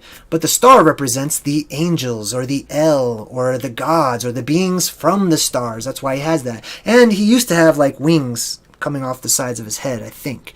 Pretty sure that's how he was depicted. We've got the Green Arrow, who is an archer wearing green, which is associated with Aurora Borealis, which is the North Pole, which is currently where many of these species are probably living right now. And we've got Spider-Man. Spider-Man's an easy one because he shoots his magical web by throwing out the devil horns every time, right? I mean, like, I've talked about this. It's very hard to do that because he has a mechanism right here and he has to press on it. But to press on it, your pinky, do you see how my pinky comes down as well? He's never portrayed as doing that. It's full on like pow, like, and it's perfectly straight and whatnot. But anyhow, Spider-Man, he's casting his webs. Casting a web is symbolic of casting a spell, which is invisible, which is typically a command or a law or a principle, things that you cannot touch, they're not tangible, but they exist in your mind. They're concrete, and they manipulate your reality.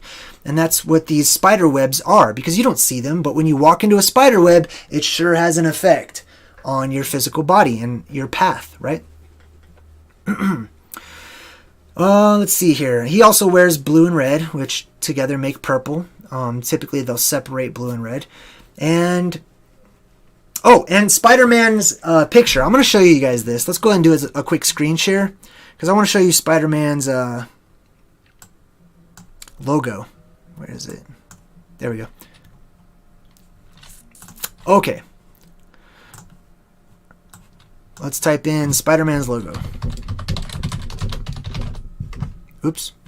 Well, anyhow, so here it is right here, right?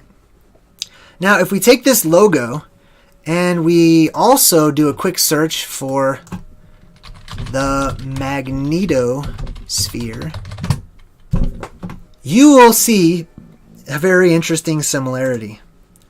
All you have to do is just turn the Spider-Man logo to the left, and we have the magnetosphere. Okay? I don't think that's any coincidence whatsoever, right? This is the Spider-Man logo, is the magnetosphere. And that gets into an entirely different topic, which we're not going to talk about tonight. So let's move forward. All right, where were we? Superheroes. If you're just joining us, we are talking about the L and all of the direct relations that we have to the L. Who are the L? Or like the video says, who the hell are the L? As in, who the hell do they think they are? You know, that's kind of another way that I meant that. All right, so let's go beyond superheroes and supervillains, and let's talk about reptilians for a brief moment, because I've already touched on this. The reptilians, the gods, the El, the aliens, those beings who came down from heaven, who had far greater technology, and so on and so forth. We know the story. Some tribal people have referred to them as being sort of a reptilian race. Not even tribal. You don't have to be tribal, because this is a trendy word. Okay? We call them reptilians because of their scales. In reality, they very well may be comprised of a different element than we are. They may not be carbon-based, but might be silica-based or silicon-based.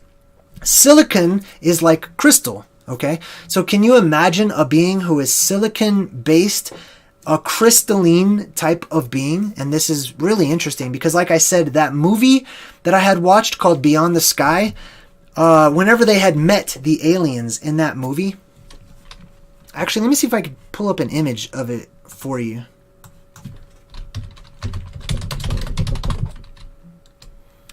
Here we are. Oh, let's type in alien.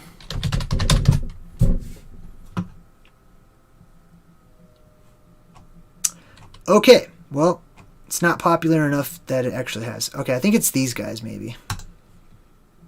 Anyhow, in the movie, they meet these aliens, okay? And the aliens, they say, who are you, to the aliens? And the aliens say, we are the product of human evolution over thousands of years. And then they say, our ego crystallized and we became angry with reason. This is a direct quote from the movie. I remember it. The aliens are saying, our ego crystallized. What an interesting way to refer to that, right? Because the aliens represent the crystalline beings or the silicon beings. And they say that their ego crystallized. Well, a part of the ego is the identification of self, right? Separateness. Oftentimes alien races, as we see them on television, when they get very, very, very advanced, they tend to either become much like the Vulcans, who have basically taken their ego and kind of removed it. They've taken their individuality and removed it. And they have this mindset that is sort of computer-like. And it says the ends justify the means. Okay? So these aliens say that their ego was crystallized. Well, that's interesting because it's directly related to mud fossil theory. But the other thing is the crystallization or the petrification of your pineal gland. Okay? For those of you who don't know, you have a gland in between your eyes, back in your head, in your brain, called the pineal gland. It's symbolized by the pine cone. Here, let's go ahead and pull this up. All right, so the pineal gland. Here's some images of it right there. And the pineal gland, essentially, it has the ability to secrete particular chemicals that get us more in touch with what we would call, and what we used to call, the spirit world, the energetic, our oneness, our connectedness with other things. It also helps us in our creative side, in our imagination, which is a very powerful tool. I'm going to get that fly. So anyhow, they are calcifying or crystallizing our pineal gland, which also may be a reference, and that's for you, Brandy. Brandy's one of my patrons, and she actually pointed out the movie Beyond the Sky to me, and I found it to be very interesting. And like I said, one of the main characters in that movie, the Native Americans called her Elu, which is directly related to how we started this entire video. So let's move forward and look into some other things here. Next, we're going to be talking about... I'm sorry. Still talking about the reptilians. So, oftentimes today, when we portray our superheroes, when you look at their armor, some superheroes don't really need armor. Like Superman, you know? His cape, his costume, all of that, it's very scaly. If you pull up a close-up of it... Well, let's just go ahead and do that while I have the screen sharing on.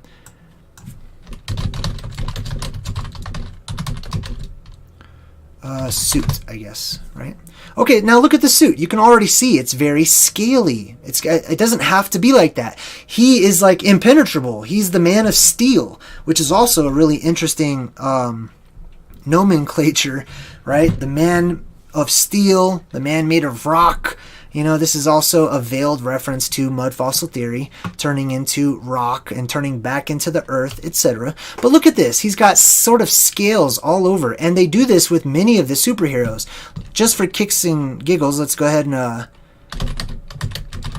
let's look at Thor, right? I think I actually had a picture of Thor's suit brought up, but as you can see, he's got scales. This is unnecessary, you know what I mean? And it's like tightly fitting, so it's like wrapped right around his muscles and whatnot.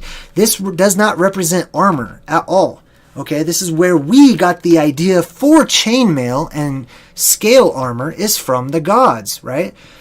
So they're trying to represent the scaly gods, or the silicon-based gods, the crystalline gods. These gods, these El, must have been, in comparison to a carbon-based being like humanity, like humans, it must have been truly a superhero, a godlike being, you know, a fantastic beast, if you will, because of their actual composition of their body.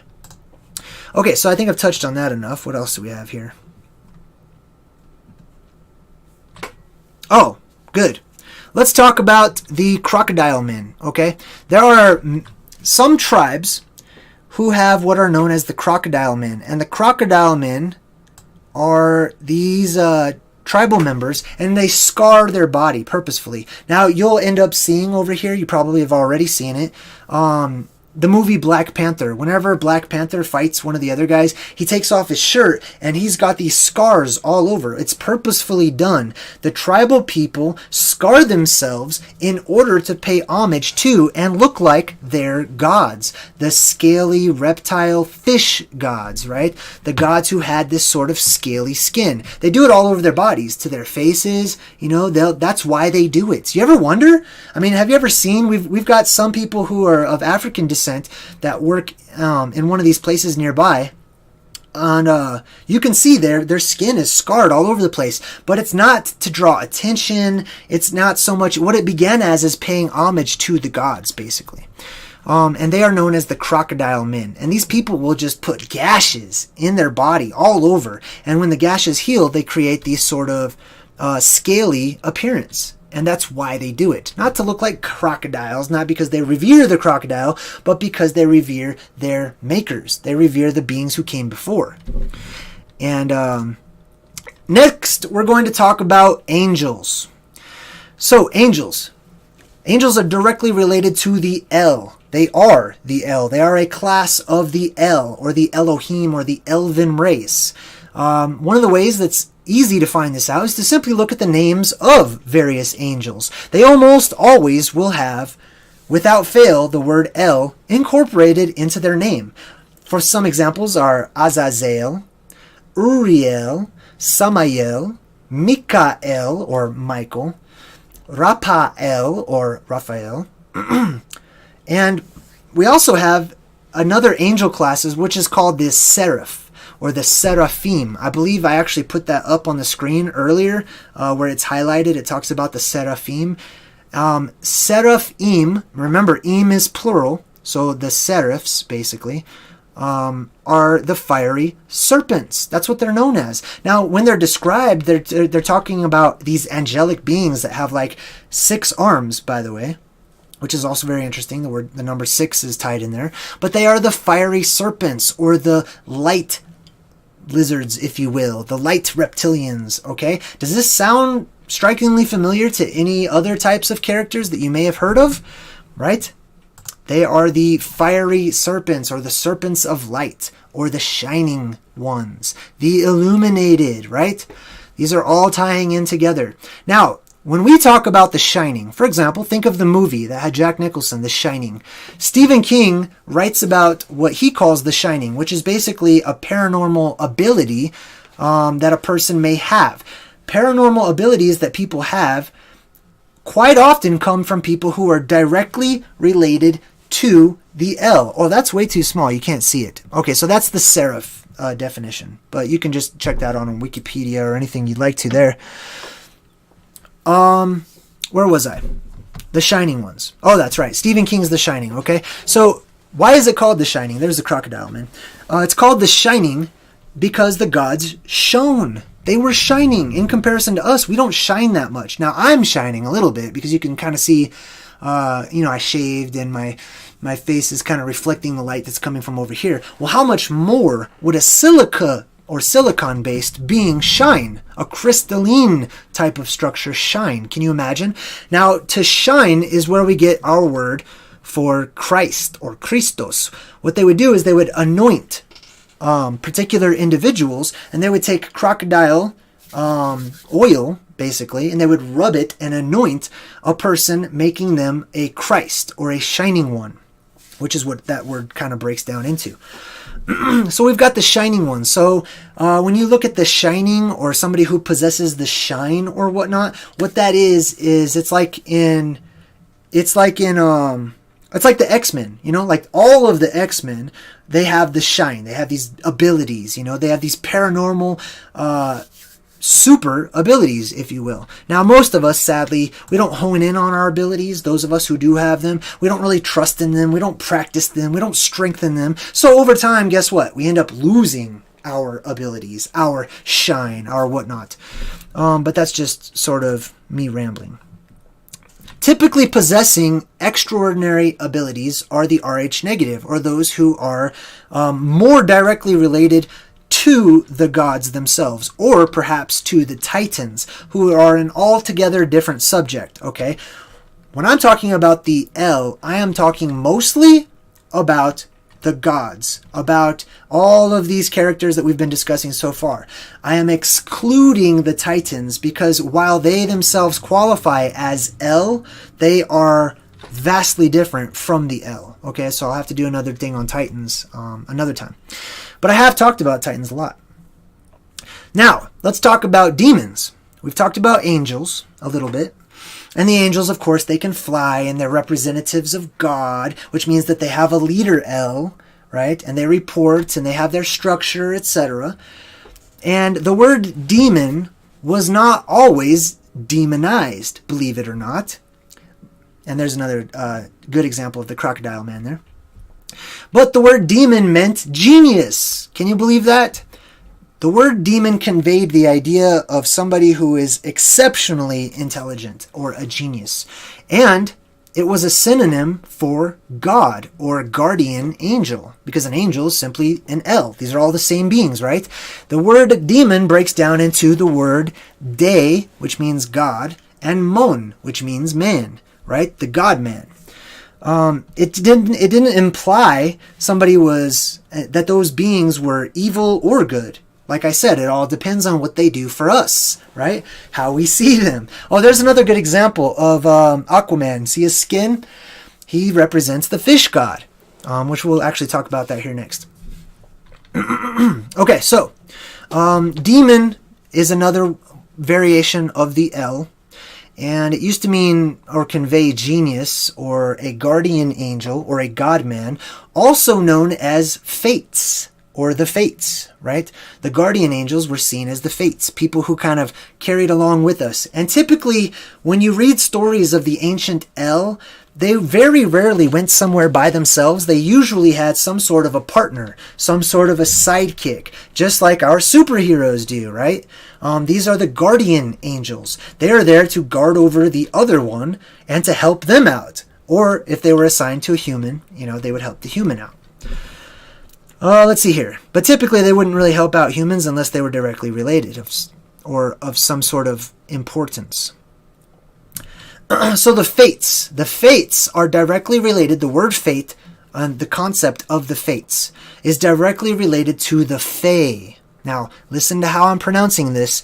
The Fae, or the Eri, those of the air, or my airy ones. Basically, I know that's kind of a stretch, but the Fae are related to the Eri, those of the air. This is where we get the word Ariel, right? Ariel, which is another angelic type word. Also happens to be a mermaid, which I think we're going to talk about next. But they are the Vaeri, or of the Aryans, or of the ones who are of the air. They are the fairies, like the fairy godmother type being, That's where we get the word fairy from. Homer, who is an ancient writer, refers to the gods of Olympus as demons, believe it or not. It doesn't mean that he was saying they were all evil, but he was just saying that's what they called them. They were godmen. They were the demons. And the word Aang, I know one of you had left a comment. I rarely go over the comments these days, but I actually did happen upon one of you guys left a comment asking me to break down the word angel and what does it mean. Aang, right?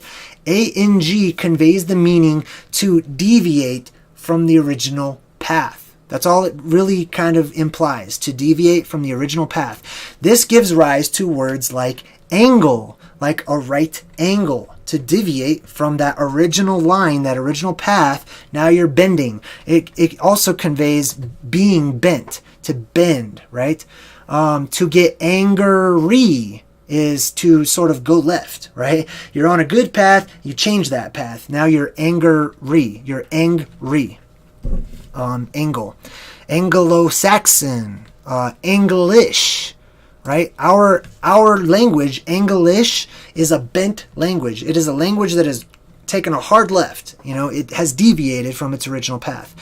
So let's talk about the fish gods. Let me just check in. Probably should check in with the chat. I like to look at the chat just in case there's something wrong with the audio or something. I've been talking, what if I was talking for a half hour and I had the mic muted, and in the chat I would expect people to say, oh my gosh, Jay, check this out. But anyhow, I'm going to say hello to everyone in the chat towards the end of the video as well. And we probably have about 20 minutes left to talk about a few more subjects. Next, we're going to talk about the fish gods. The fish gods, also known as the Dag-On. Remember, On, O-N, in ancient languages means of thee, right? So the Dag-On, D-A-G, is pronounced just like the animal, dog, okay? Og, the Dag-On, right? It doesn't mean those of the dog. Dog in ancient languages means fish. I know it's hard to understand because we confuse everything. And like I said, English is a language that deviated from the original path. So, we have the Dag-On, those of the fish. And it sounds a lot like Drag-On, actually. We have the dog star, Sirius. If you've ever looked up at the night sky, typically you can see Sirius. It will be up there right behind Orion. And I believe, I want to say Leo, somewhere around there. But you can tell that it's Sirius, the star, because it flashes red, white, and blue. Now, that's very symbolic on its own, and that might make a lot of sense now as to why places like America love the colors red, white, and blue. Or maybe when you're getting pulled over by the cops and you see the red, white, and blue flashing like a distant star right behind you, right? Anyhow, that's Sirius. And Sirius is the star system that the Nommo were from. Who are the Nommo? There is a tribe named the Dogon, those of the fish, right? And they revered, and their gods were known as the Nommo, or Nommo translates loosely into those who take in water, or those who drink, or cause to drink. But what it really meant was the fish gods, okay? The ones that breathe water, the ones that were amphibious. And the Nommo were the gods of the Dogon, okay? And they were said to be from the Sirius star system. Or, if you break down the word Sirius, it's simply Sar. Remember Sar? Sar means ruler, right? The Sar-E, Siri, the E sound, it just means possessive. It means mine. So, my ruler, Siri. And then the us is the Latinized suffix, right? Basically meaning possession or belonging to, right? Anyhow, that's the Sirius star system. And the fish gods came down to Earth, they met the Dogon, and they had explained to them, we come from that region up there by that star system, the dog star. That's where we get the dog days of summer. It's got nothing to do with dogs, but everything to do with fishing and good fishing weather. Anyway,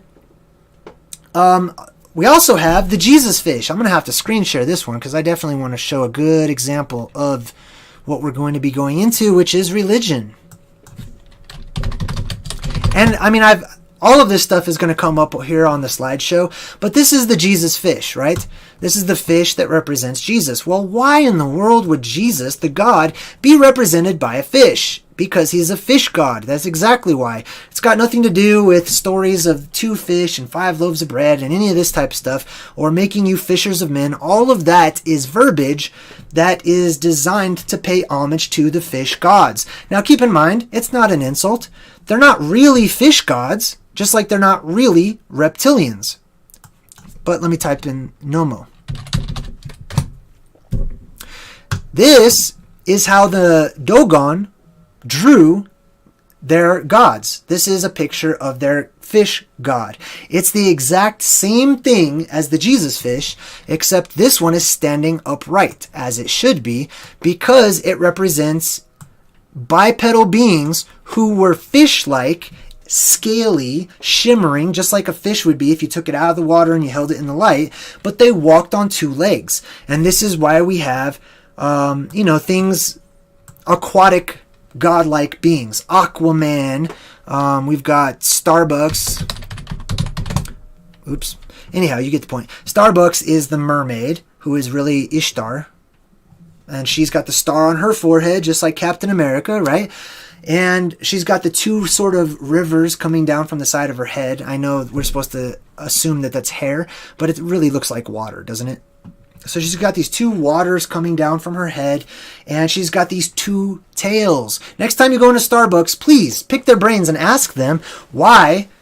Ask them about the logo, because odds are they don't know, and maybe they'll be interested in knowing more about it, you know. But she has 2 tails because she has 2 legs. Those are her legs, okay? She doesn't have fins, she has feet, but she is scalene in structure. She looks kind of fish-like in her skin, okay? And these are the fish gods of old. Another one of the fish god was Dagon. Let's see if I can find a good representative here. Dagon. Let's type in fish god. Okay, Dagon. Remember, Dag is really dog or dog, right? Which is fish. Dagon means of the fish people, right? And this is how he was portrayed. Dagon. There's also a city, Dagon-Ur, etc. Here's also Dagon. The priests of Dagon would wear a fish cape and a fish head hat, or mitre, right? We still have this today, and I'll go ahead and show you. You've probably seen the picture. Let's see, let's go ahead and type in fish mitre. Okay, boom. So, appropriately enough, we've got the picture comparing the priest of Dagon with the priest of Jehovah or Yahweh, Enki, etc., and so on and so forth, right? This is nothing new. There's nothing new under the sun. These are the fish gods, and that's why Jesus is represented by the logo, the symbol of the fish. It's as simple as that, really. Let me see what else I have as far as notes on the fish gods. Oh, so mermaids, right? Mermaids are just a characterization, a caricature, a drawing, a cartoonified version of the El, okay? Those aquatic beings, those beings that have sort of a silicon-like skin composition, and they sort of have scales, or they do have scales. You also have scales, in case you didn't know. If you take a microscope and you really zoom in on your skin, it will have like these diamond kind of shapes to it, okay? But the gods, their scaly skin was much more prominent, and that's why it stood out, and that's why they developed names for them. We develop names for them like the lizard people, the fish gods, etc. Anything that's scaly, we kind of relate that to the gods. So we also have the mermen. Mer means sea. So if you see the word mer in front of something, M-E-R, typically it's related to the water somehow. So mermen and merwomen. These are the gods. These are the El or the elite who live by the laws of the ocean. I wonder why. I wonder why they choose to live by the laws of the ocean, and they happen to be called fish gods, and they are also related to mermen and aquatic beings. This is all very interesting, and it kind of ties together, don't you think? They are used to a watery environment, it would seem. Oh, let me stop screen sharing here. Boom. All right, we're going to get to this guy in just a second. So the fish gods, Dagon, the priest, Dog. Dog means fish. It doesn't mean dog. It means fish. And the Dagon are those of the fish. We also have the Sirius star system, mermen, merwomen, mermaid. How about Merlin? Right? Same thing. Merlin was this wizard, and the wizards are just El. They are a descriptor that we give to the El. And I think I'm going to get into wizards and witches here in just a bit. But Merlin, the ancient wizard of old, the Dogon tribe, the Nomo, and the Jesus fish. Next, we're going to be talking about the Vanir and the Azir.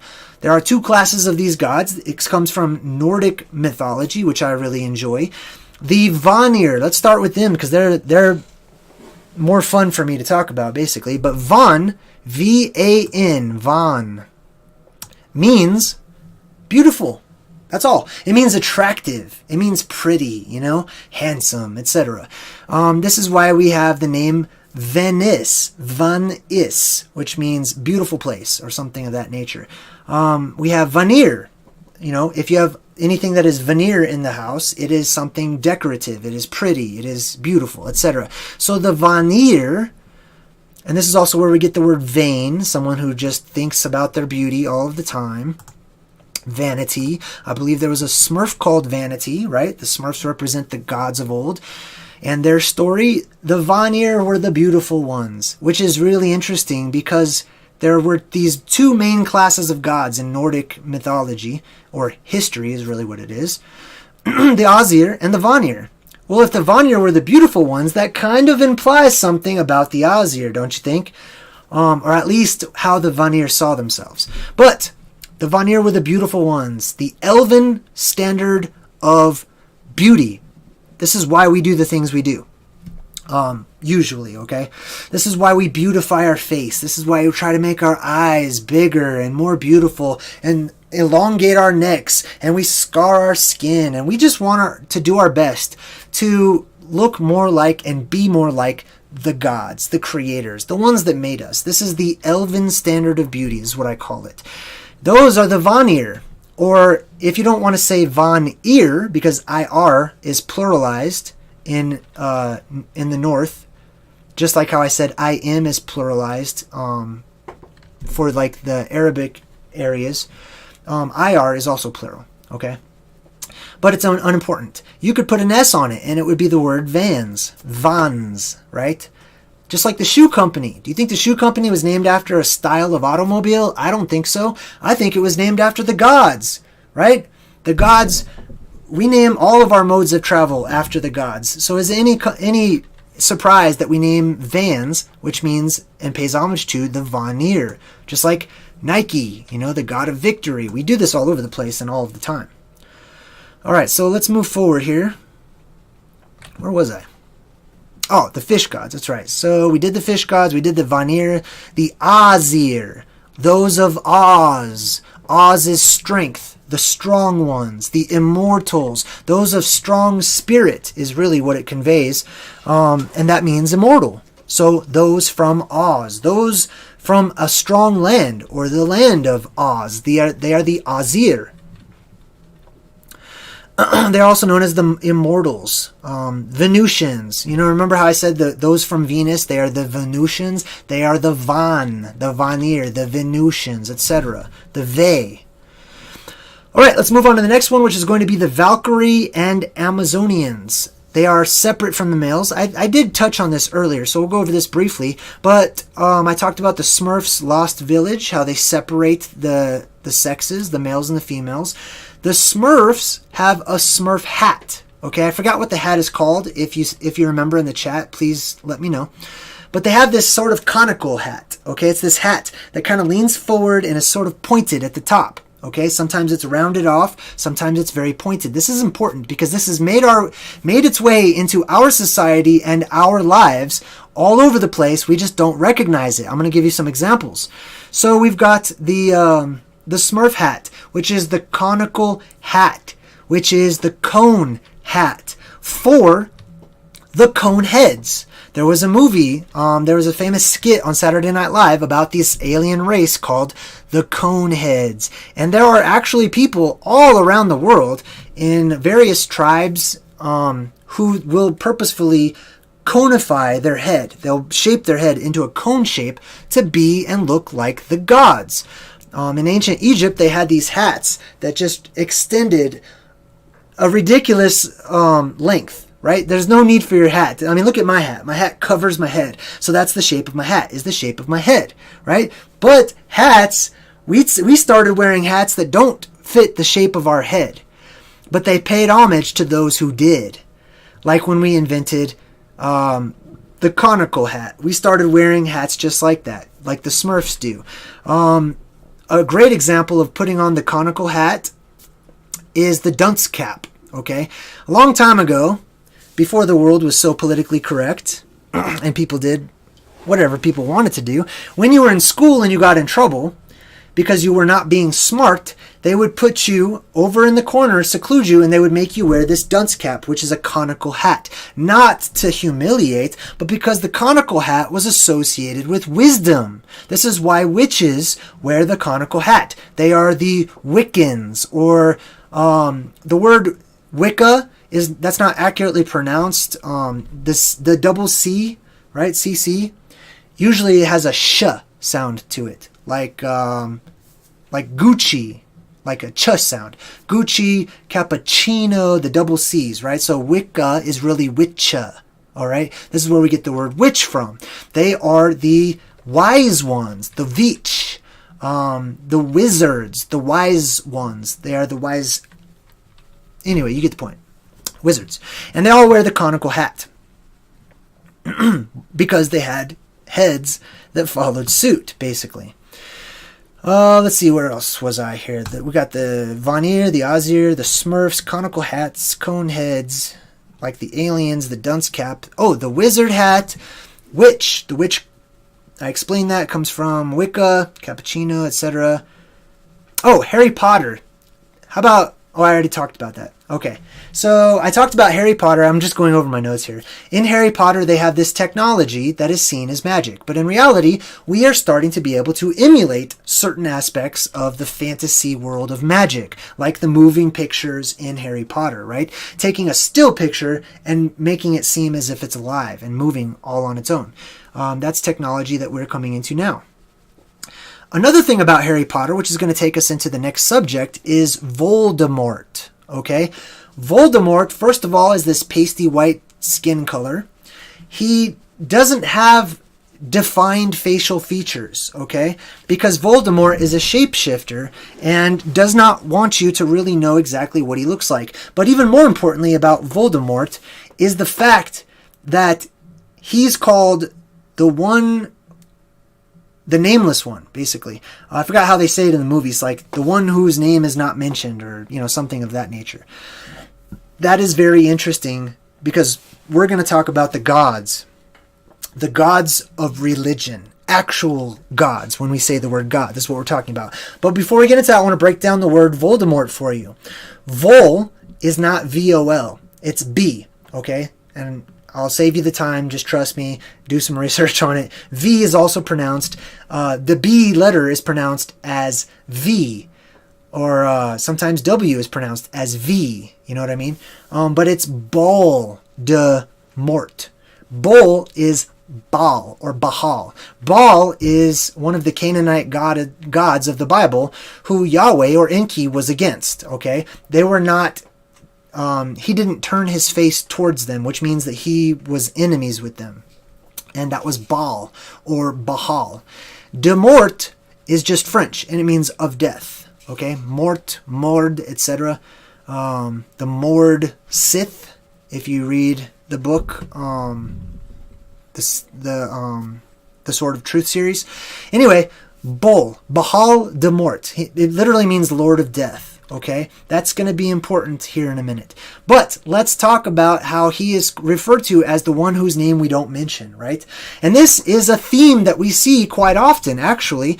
The same theme is picked up whenever we're talking about the evil gods of the Lord of the Rings series, which is Morgoth and Sauron. Now, Sauron, you already know what it means, right? We've gone over this. Sor, the word sor or saur just means leader, right? It means leader. And then on means of. So of the leader. Sauron, those of the leaders.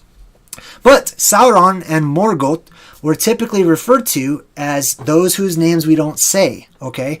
Now, this directly relates to some of the world's religions.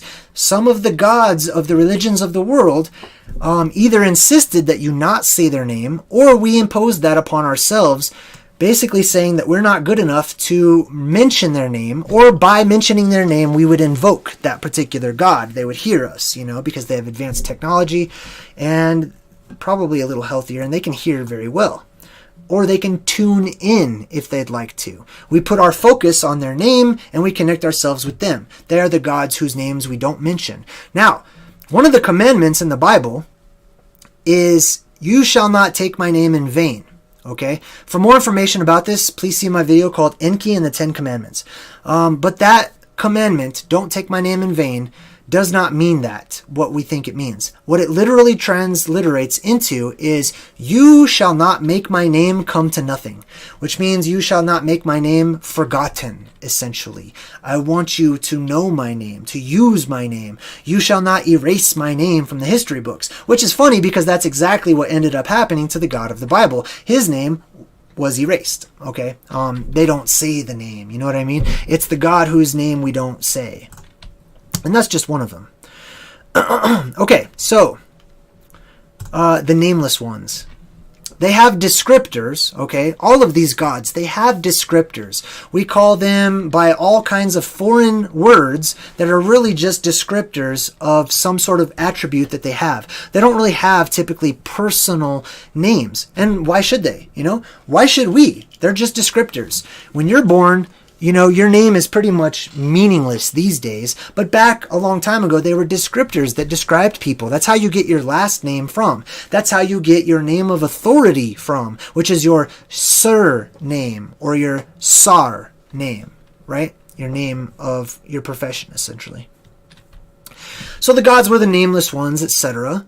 They were also the faceless ones. The gods were not to be copied or replicated or painted. They did not want their likeness out there. They didn't want people knowing what they look like. Isn't that something interesting as well? This is the same attribute that the El tend to have. They tend to be hidden. They tend to be more reclusive. They don't like being out in the public, and understandably so. I understand that. Some people can relate to that. But anyhow, these were the hidden ones. They were the gods who did not want to be copied. They didn't want any images of them to be made. Now, my theory on this is that the gods, or the El, they had advanced technology. They understood how to transfer the soul from one vessel into another, which means, hey, if you draw a picture of what J-Dreamers looks like now, if I figured out how to transfer my soul into an entirely different body, I'm not going to look the same anymore, So instead, I'm going to leave you descriptors. I'm going to leave you stories. I'm going to leave you other things to know that you know it's me when you see me again. So anyhow, what else? They are called the faceless ones, the nameless ones. They are not to be replicated or painted or copied or have their images portrayed. They are those who must not be named. They are the watchers, not participators. They're the watchers. They're supposed to stay out of our business, you know. They're supposed to watch from the sidelines. That's why they keep their, typically, that's why they keep their noses out of our business. That's why they don't want their face in the limelight. They're not supposed to be in our business. They're not supposed to be in our lives. They are supposed to observe, to watch, to sort of guide invisibly, if you will. And that's why they started off being known as the Watchers. And that's why they don't need names. They don't need a personal relationship, with individuals, etc. Because think about it. How many of them are there versus how many of us are there? I can tell you from personal experience, just having over 25,000 subscribers, when you have thousands of people who are all trying to get your attention and your opinion on things and want to talk to you, etc., that eats up your day like this. So imagine how a god would feel walking amongst humanity, right? No, they don't want that. They want to go into hiding. They want to be left alone. And they will influence from time to time, but pretty much their job is to watch. They don't need names, basically. So, what else do we have here? Let's see. Gothic, which is godlike. I believe I mentioned that. Basically, Gothic architecture means godlike architecture, or architecture that emulates that of the gods, of the El, of the Goth, of the God, or of the Gad, right? The fortunate ones, the gods, the gads. And Gothic architecture is typically melancholy architecture, architecture, right? Texture of arc, the architecture. The word arc is very important, okay? Because it plays into the archers, the archon, the place of the ark. You ever wonder why McDonald's has the arches? What the hell does arches have to do with food at all? Nothing. Zero, The arches are symbolic of the place where the gods live, the place of the ark or the arch, whether it be beyond the arch or the place directly above the arch, which would be, some would say, the North Pole type area. Anyhow, the place of the arches, or the archon, or Arcadia, or the arcade. The arcade is the place where you go to let your imagination run wild and your creativity play out. And there's fantasy, and there's this and that. It is the place of the arcs, archbishops, etc., and so on and so forth. Let's stop talking about arches. So, the architecture is sort of melancholy. It's Gothic. It's very large and opulent. This is because it is designed after how the gods wanted their temples and their structures and their cities to look. Okay? Like the land of Oz. Very sharp, very crystalline, very cathedral looking, magnificent, large, etc. This is Gothic. It is of the gods. What else do we have here? Oh, often stone as well. I did talk about the gargoyles, which relates to mud fossils, etc. There's also a race of beings, the El, are also known as the Proselines. Proselene means before the moon. Selene, there's actually a goddess named Selene, or Selena. It means lunar. It means the moon, basically. And the Proselines are the race that existed here on Earth, on our realm, before there was a moon. Often, ancient stories start off this way. They don't say once upon a time. They say once in a time before the moon. That's where that comes from, okay? Once in a time before the moon. Once upon a time before the moon was here. That's how long ago we're talking, and this is how it would begin, Now, science teaches us something totally different. The moon's always been with us. As long as humanity's been here, as long as life's been here, pretty much, the moon has been here, But it's not true. The moon has been created, it has been constructed, and it is not what we are told that it's a flying rock above our heads, okay? But there was a race known as the Proselines, which means they were here before the moon, which also makes me wonder if they were here before the sun as well, because the moon has a definite effect on us, right? We tend to be more base, more animalistic. That's where we get werewolves and things like that when the moon is full. The moon produces its own light, etc.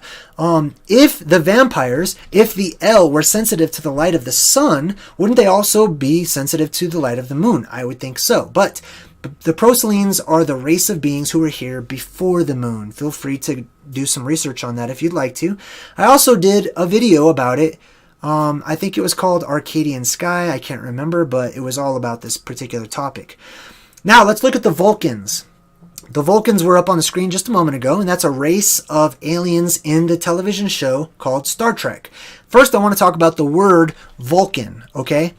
Vol, like I said, is not vol, but ball, bowl, bahal, okay? Just like volcano is not really with a V. It was originally with a B. It's the Balkano, because Khan means priest. So they were the priests of Baal, and Baal was the lord of light, the lord of fire, etc. So that's why we call volcanoes what they are called. They are the Vulcan, right? They are of the Vulcan, which the Khan is the priest.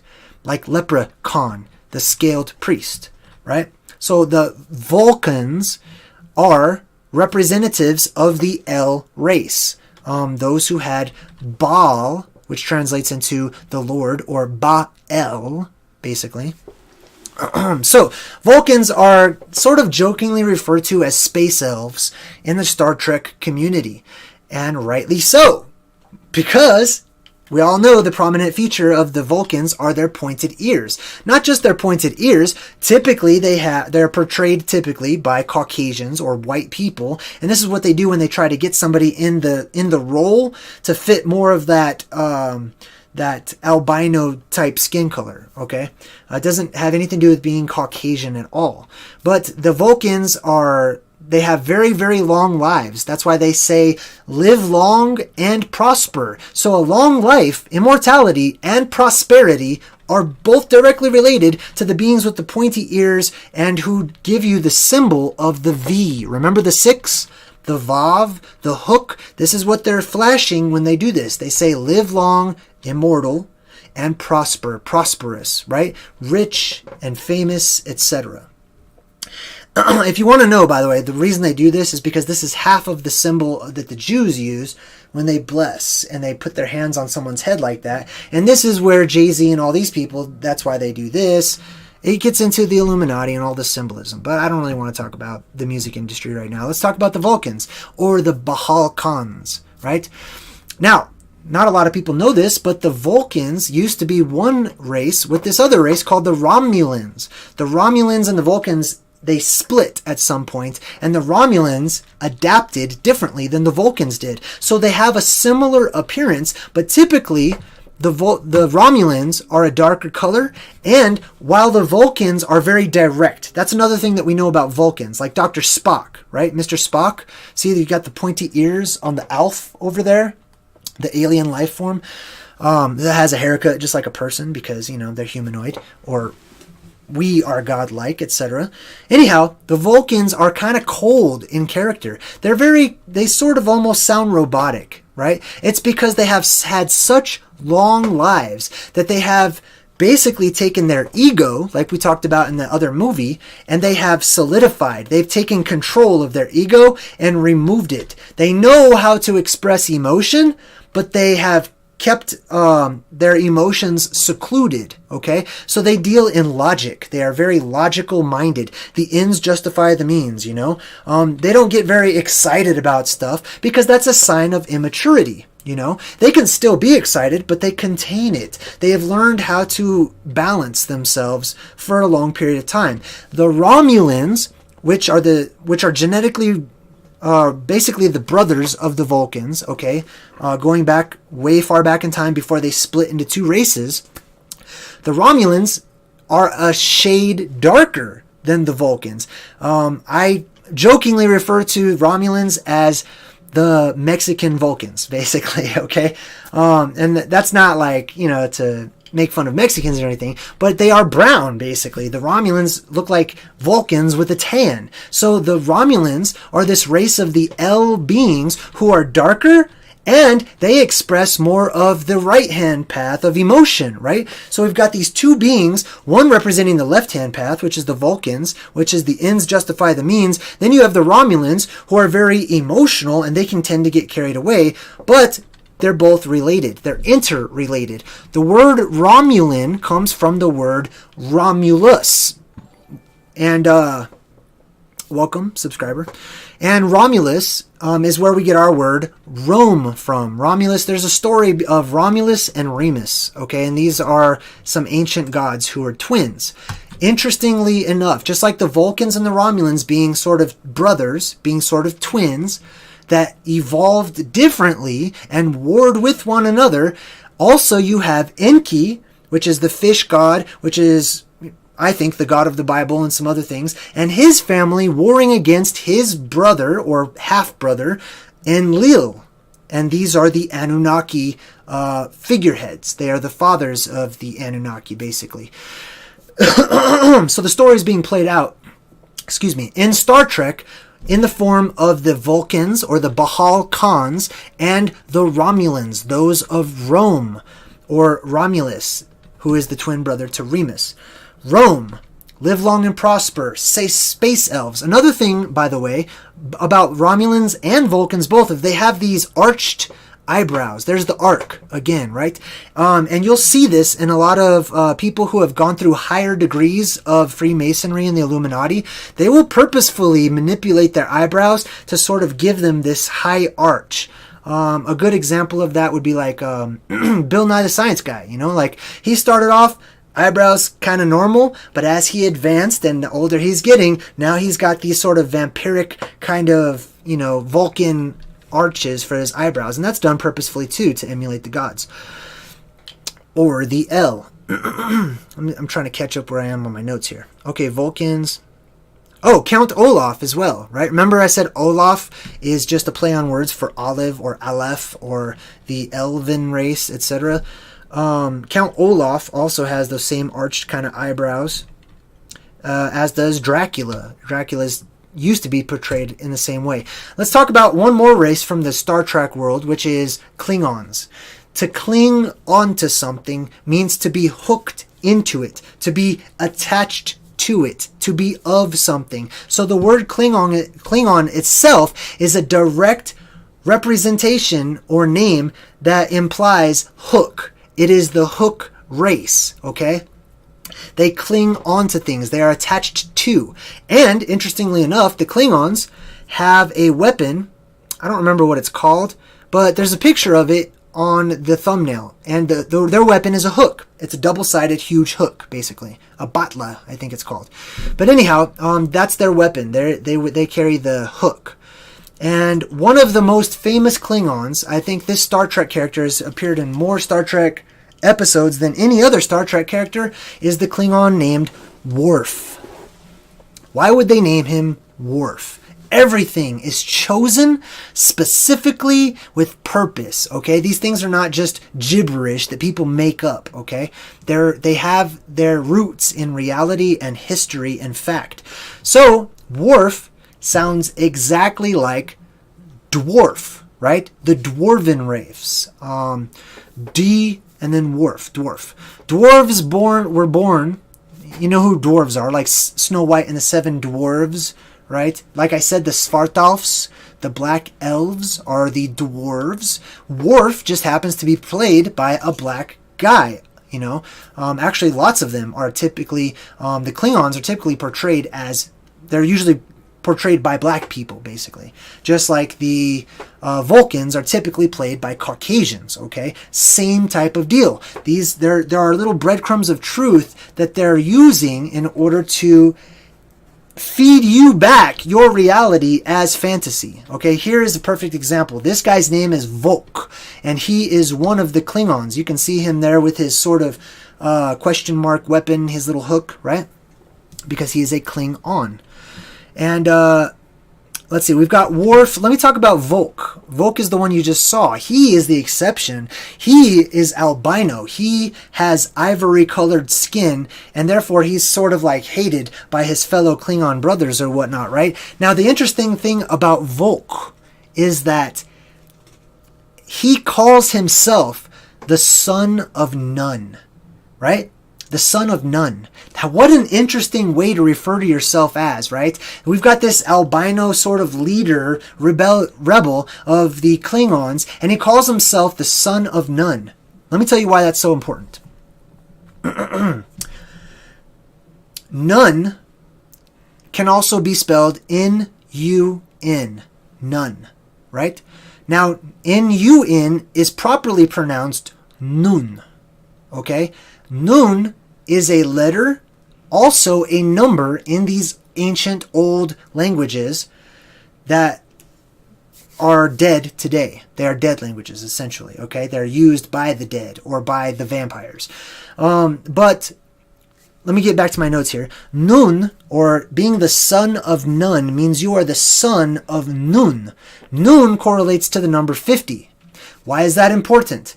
Because the Anunnaki ranked themselves according to degrees of 10, okay? So the very lowest Anunnaki, or maybe 5s and 10s. Typically, if it was a variance of 5, it was designated for a female, okay? But you had somebody who had 10, 20, 30, 40, 50.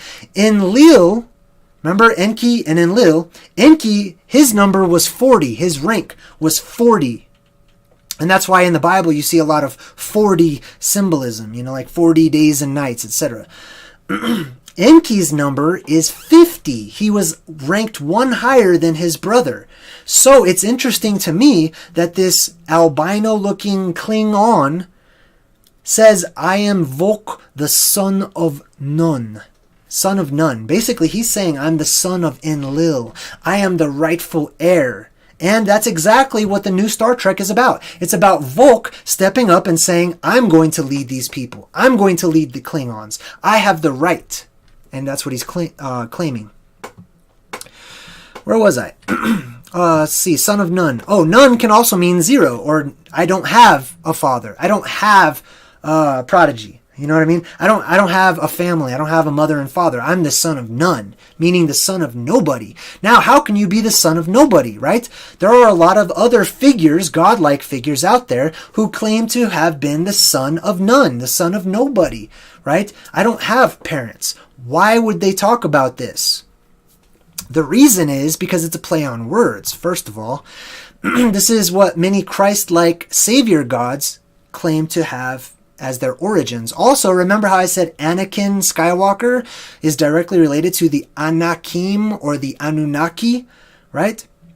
Anakin, Darth Vader, in all of the Star Wars lore, nobody ever knows who his father is. He has a mother, but no father. It's said that he was born of magic. He was born of the Force, okay? He doesn't have a father. He's the son of none, right?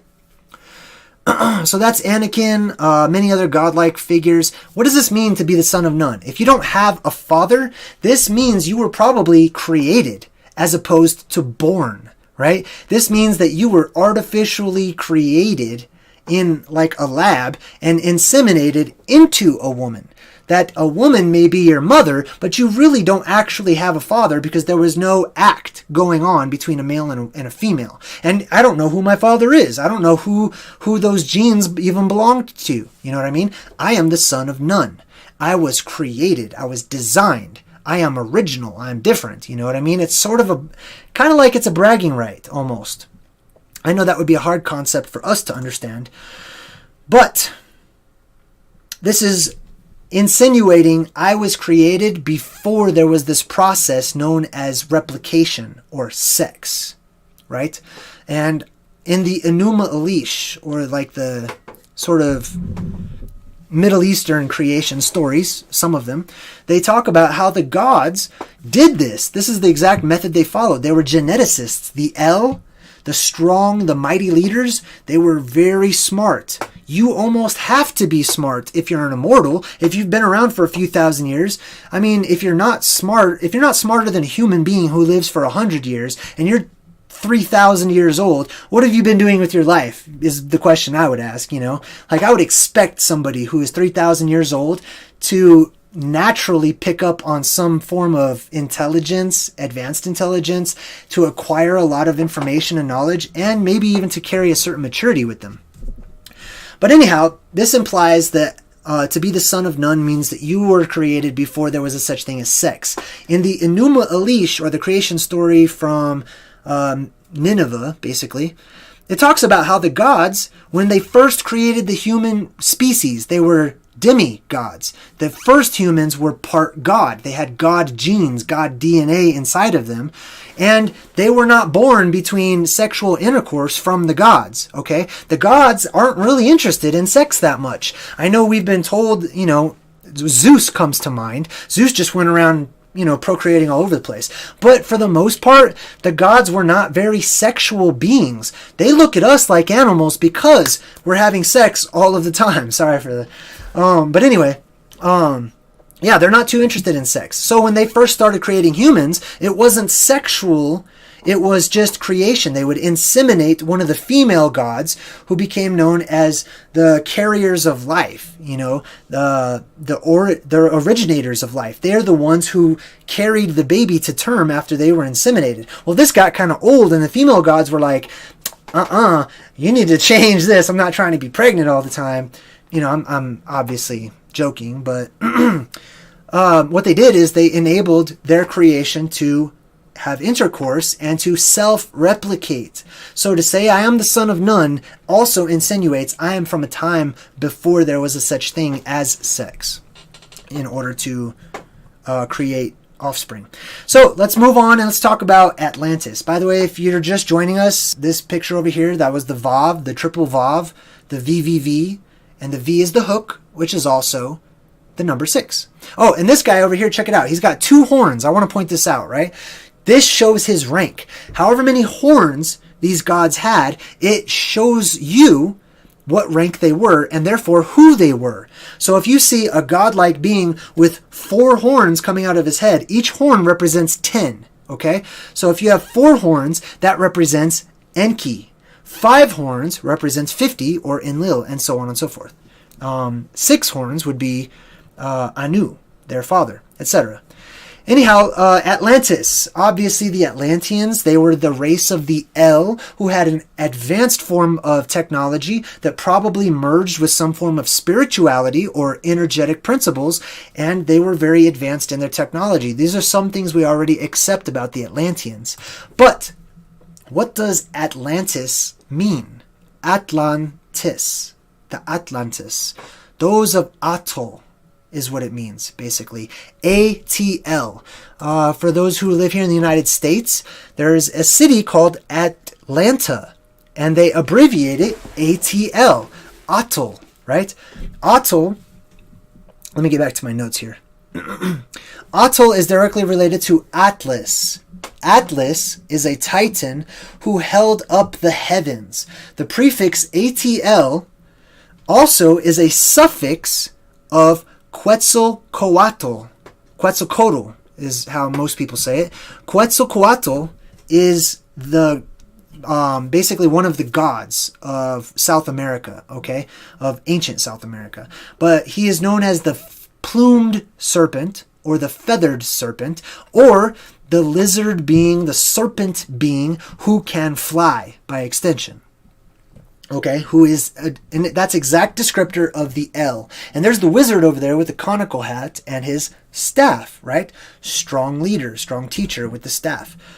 All right, we're going to push through, see if I can finish this up before I lose my voice. So Quetzalcoatl, right? Quetzalcoatl, Quetzal means flying, basically, or feathered, okay? Coatl means serpent, okay? So ATL is a direct root of the word serpent, or it has some relation to serpent, the serpent being. So Atl, Atlantis, Atlas, Atlas, etc. These are all related to the silicon-based beings who had sort of scaly look and a shining, shimmery image and looked a little bit different than we do. All right, let's move on to giants. Giants are very easy. All of these beings, for the most part, were gigantic in comparison to us today. We have been lied to and told the further back in time you go, the smaller mankind gets, because we have to de-evolve back into tiny monkeys, right? That's not the truth. The further back in time you go, the bigger mankind gets, because mankind started off as demigods. They were part God. They lived for a very long time. We carried many of the attributes of our makers because we have their genes, some of their genes at least, some more than others, in our DNA. One of the other things is that we would be big. We were large. We were very large. But the gods were even larger. The El were larger. The El, or the gods, designated two classes of humanity to begin with. There was the worker class and there was the mason class. The masons were those who would have certain benefits because they would be basically the house slaves to the gods. They were the ones who built the houses of the gods that we now call temples. Now there's a reason why temples are so gigantic. It's not because it's symbolic. It's not a metaphor because that's how big our God is. You know, our God is just huge and you know, he's just so amazing. We're going to build a gigantic house for him or whatnot. It's literal. It's physical and it's actual. Those temples are gigantic. Those statues of the gods are gigantic because the gods were gigantic. They were giants, okay? Like I said, that's in comparison to us today. Not in comparison to their fathers, the Titans, okay, who were much bigger. Okay, so let's talk about, we're going to finish up with the Nephilim, the bloodline, and the return of the gods. So next up is the Nephilim. Nephilim, remember, I am or im means plural. So it's really the Nephal, the many of the Nephal, okay? And Nephal or Nepal means fallen or to fall or to cause to fall. So these are the beings who either fell themselves or caused other things to fall. Now, two theories of that. One is that they were the fallen angels. They fell from grace. They fell into a different density, and now they're the bad guys. They fell from being good into being evil. I can see that, but I think there's probably more of a literal descriptor involved there.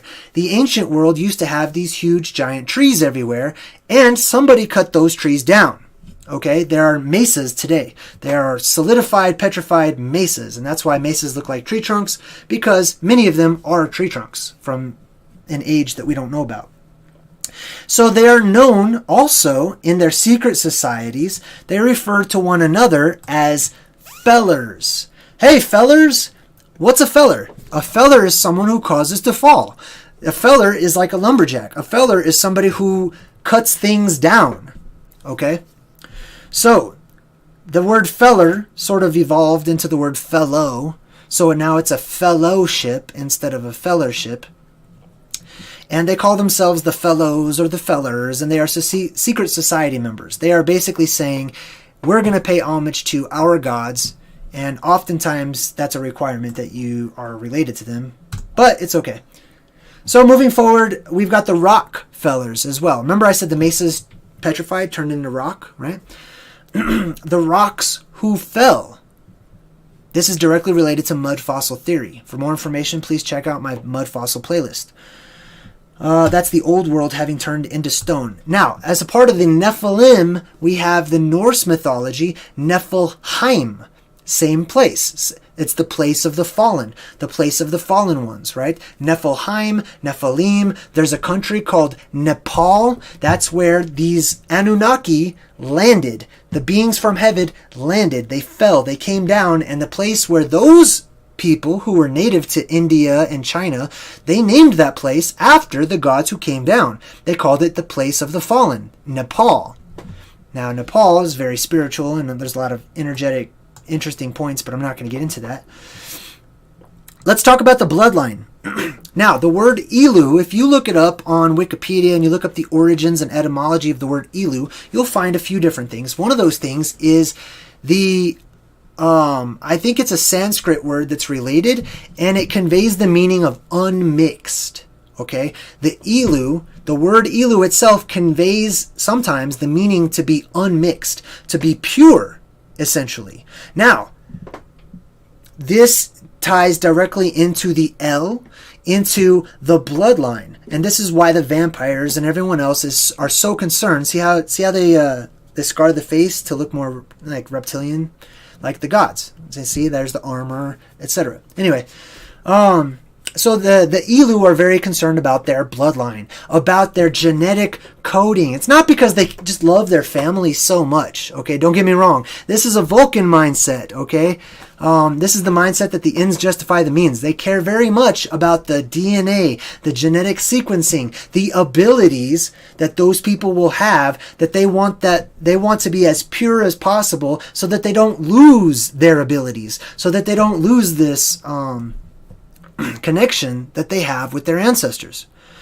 They don't want to become animals, is basically how that's kind of seen. They don't want to evolve and turn into something that is entirely different from the beings that they started off as or directly related to, right? If anything, they would like to keep their demigod status as opposed to being purebred human or something else entirely, which I don't know if you can be that entirely, but they don't like to be mixed, and that's why they're so concerned with their blood and why blood is usually involved in the elite or the Illuminati practices.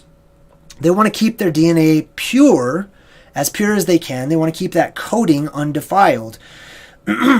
All other people are seen as mongrels, as animals, as goyim, as cattle. Basically saying, hey, if you don't care about your genetics, if you don't care, if you're not trying to keep your genes and your programming pure, then you're basically an animal to us.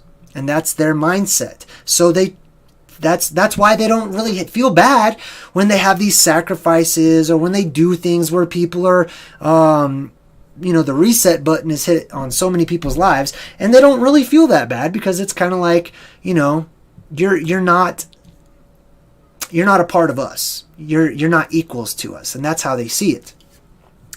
So they see others as mongrels. Another good word to use is muggles for those of you who are interested in Harry Potter, right? If you're not a wizard, if you don't have the wizard blood in you, then you're seen as a muggle, which is sort of a funny pronunciation of mongrel, okay? You're basically seen as a non-magical, somebody who has no power. You have no power. You have no abilities. You have no power. Your power has been removed. We have power now, and we would like to keep it. That's kind of how they see these things.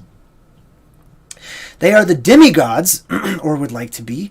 They may be able to transfer souls into different vessels. They are also known as the pure bloods, right? With the pure DNA sequence. They are also known as the blue bloods. Interestingly enough, the Vulcans of Star Trek are also known as having blue blood. Now, if the El had blue blood and they were seen as this sort of ivory, albino, very white, pasty color, if their blood was blue, don't you think that might shine through a little bit? And that might help to explain why they would look not pure white, but have this sort of bluish tint to them, just like us. If you look at me right now, you can tell, right? If you look at my skin, it has a reddish tint to it, right? Even though I'm Caucasian, even though I'm white, I have a reddish, sort of rosy colored tint to my skin, and that's because I have red blood, okay? There is blood running through my skin, and sometimes it's red because it's oxygenated, because I like to breathe, and sometimes it's blue because it has less oxygen. Like when you look in your wrist, sometimes you can see the blue vein, and that is the blood that's on its way back to the heart in order to get oxygenated. Excuse me. Oh, let's see here. We're going to wrap things up in just a moment. Divine right. So the blue bloods, they claim divine right. What does divine mean? That means permission from above, permission from the stars, permission from the gods, right? Nil sine numine is a Latin phrase that can be found on the Colorado State seal at the very least, which means nothing without permission from above. Nothing without divine permission. Not permission from one all-permeating God figure, but from the gods, from the strong and mighty leaders that once walked our plane of existence. Okay? Nothing without their permission, which they still walk our plane of existence. Like I said, they went into hiding. And they will return one day, which is how we're going to wrap up this video. We're going to talk about the return of the El. Now, if anything that I've said during the course of this lengthy video has made any sense, then I want this to sink in. Right along with the popped collars, the skin tones, the abilities, the magic, all of the things that we see, all of this seemingly separate evidence weighs together as one evidence, right? Also, in all of these stories, whether it be Ragnarok, whether it be the second coming, the arrival of the blue Kachina star, the return of Quetzalcoatl, an alien invasion, or something also known as the harvest of the gods. Think about that one. All of these God-type beings, all of these strong leaders, the mighty shepherds, the Ha-Ros, the heroes, our superheroes of old, the creator beings.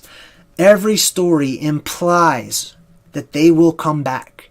Every story talks about how they had left, and now, since they have left, we have missed them, basically. We try to be like them, we call upon them, we cry out to them. They're clearly not around. Nobody's really showing up. Now, you can attribute miracles and stuff, or whatnot, but I'm talking physically showing up, okay? All of these religions, all of these stories, all of these myths and legends and lore of our ancient history imply that the gods, the El, will come back someday. They will return. Now, we've grown accustomed to them not being here. And that's why we have kept them in story form, in caricature, in all of these different ways, right? To remind ourselves, to give ourselves a little trail of breadcrumbs to follow back home. But they say that they will return one day. Now, when they return, they also say that there's probably going to be a fight. There's going to be some problems, that they're going to need to clean up a mess type of a deal. It's interesting to me because as far as an alien invasion, and we know that the word alien is directly related to the El, or the Elyon, the gods, that when they return, it's going to be shocking because we have grown accustomed to the absence, right? When humanity goes a certain amount of time from significant events happening, those events turn into myth and stories and bedtime stories and fairy tales, and pretty soon they're just considered lies. We forget that there's a reality there. So imagine what kind of fear it's going to strike and respect it's going to strike into the hearts of those who are alive at that time when the El return. Now remember, there are good El and there are bad El. The good El are those who promote humanity continuing to live, right? They promote goodness and purity, and, Superman kind of represents the good El. He's Kal-El. And then there are the bad El, represented by things like, the Joker and Pennywise and stuff like that. But anyhow, the El, the gods, all the stories indicate that they will return one day. And the only reason I bring that up is for no religious significance, but just to prepare people. I believe that it's important for us to study the past, to uncover our past that has been hidden from us, our ancient oblivion, so that we can understand our origins, so we know more about who we are, why we're here, who's in charge, what we're doing, what we'd like to do, what has been taken away from us, what has been deleted, what has been restricted, so that we can empower ourselves to get those things back. It all starts with the concept of self. Who am I? And that's the main question that we ask. Everyone wants to know, who am I? Where am I? What am I? And it's ridiculous because these are questions we should know. This is the first thing that we should be taught. Not something that we should be left wondering. It shouldn't be a cliffhanger. So I'm here to guide and to share my path with you because I'm discovering more about who I am and where I come from. Now, the reason I mention this is because equally important to studying our past, to figure out where we are, is to understand the future and what is to come. So it gives us purpose to our present. The past gives our present meaning. The future gives our present purpose, so that we can plan things out, so that we can be prepared, so that time can be on our side as it has been on the side of the immortals for so long. They understand this. They know that humans come and go like that, but they don't. So why not use time as a tool for us? Now, that being said, I've been talking for like 3 hours. My voice is going to give out soon. I'm going to wrap things up. I want to jump into the chat. I want to let everyone know I am JDreamers. This is what I do for a living. I share my path. I teach. I inspire. I guide. And I love doing this. I really do. I have studied my entire life, whether I knew it or not. And now I'm able to share all of the things that I've learned and come across in my life. I want to thank you, if you're watching from a phone or your television or computer, for your time. However long you've spent listening to me go on and on and on. I truly hope that there was something that I said during our discourse that you got something from it. That's all I really hope. I don't want you to just believe everything I say, but I just hope that there was something that you resonated with that has benefited you in some way. That's why I do what I do. So that being said, I also want to let everyone know I'm working on a book, and my book is going to be about Ancient Oblivion. It's going to be about that old Avatar-like world that I have made reference to during this video. So I'm working on a book. I'm also working on a website to include even more information. And I'm excited about both of those things. Last but not least, I just want to thank my patrons. I want to thank all of the people who work behind the scenes and support what I do to make what I do so much easier and help me to make things better and better and better as I go. So I appreciate all of you. I'm going to go ahead and we're going to roll the credits and the outro here, and I will see you guys in at least a couple of more weeks. Thanks for watching. Bye.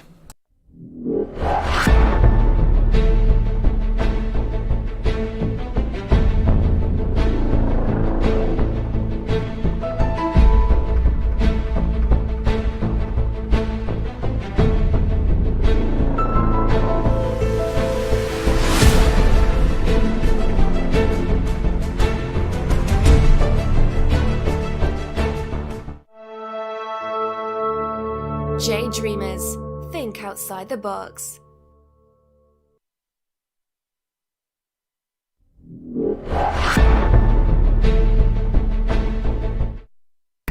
Just kidding. No, I'm just kidding. I'm so sorry, but I do this all the time.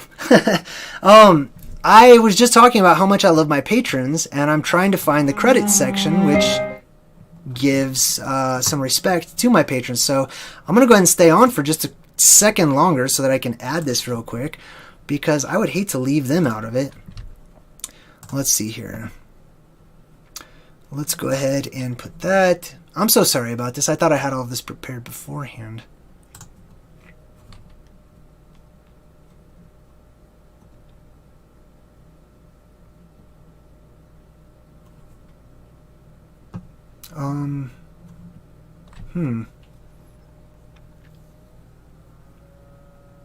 This is like super awkward. So what I'm going to do, if I can't find the outro I made with the credits, is I'm going to go ahead and just give a shout out to all my patrons real quick. Oh man, let me see if I can find it. One second, bear with me here.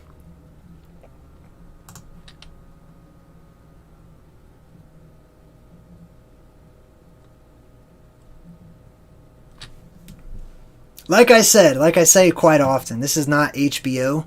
This is not TV. This is a real person trying to piece things together all on my own. So, I have an idea. I'm going to go ahead and bring up another screen here. And just for the inconvenience, I'm going to go ahead and do a question and answers session for a few minutes while I get this all pulled up. If you have a question, go ahead and type in @JDreamers, and I'll read your question and go ahead and respond to it as well while I get this all pulled up. Candy Jones says, play a game. Nah, I'm not in a game playing mood tonight. I'm more kind of serious tonight.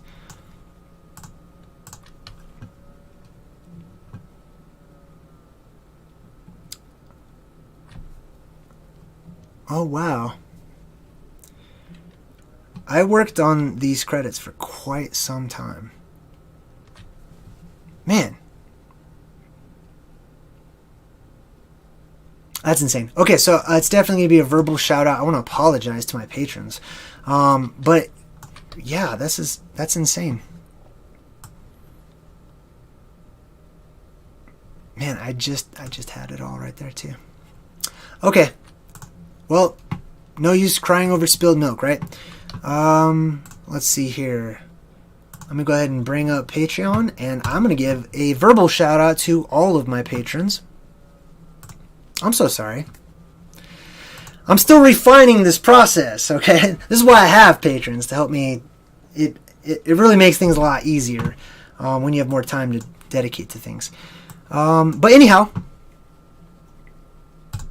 Oh, I would like to give a special shout out to Darren Anderson. Thank you so much. Darren's been a longtime supporter of mine for quite some time. And, I was able to talk to him on the phone the other day for the first time. And it's wonderful for me to reach out and to talk to all of these different people. So hello, Darren, if you're watching. Thank you so much for your support. Mike Smith is one of my newer patrons. I like talking to Mike as well. I chat with him on the phone once a month. Fawn Evans. I had a special lunch with Fawn and her family. Her 2 kids actually just became subscribers. So, hey, kids, just want to say hello. And Edward. Edward is my unsung hero. Edward has been I think he's my oldest patron. And so, while I don't get to talk to Edward that much, I just want to say I am so appreciative of all of the support that you've given me for quite some time now. I believe it's been over a year, and I just want to say thank you. Also, new patron is Bemi. Hello, Bemi. Nice to meet you. And Nathan S., as well as Tessa. Tessa has a brilliant mind, also known as Tessa LaCoyle. Also, Andrea. Hello, Drea. These are all people I will be talking to very soon, as that's one of the reward tiers on Patreon, is I call up some people and we just have a good chat for a while. Leanne, I don't know if you're still awake when you're watching this live, but if you're watching it later on, I just want to let you know you're in my thoughts, and I hope everything is going well for you. And there's also Deborah. I chatted with Deborah, and she has such a positive energy and a wonderful soul. Very kind, and I can almost feel her smiling whenever I chat with her. I love it. Kevin, very interesting person to chat with. I like talking to Kevin. He's very intellectual, very understandable, and very respectful. Kevin, I hope you had a great vacation, man, and I hope everything's going well for you, and I'll talk to you soon. As well as Brandy. Now, earlier, Brandy in Canada, or Alaska, sorry.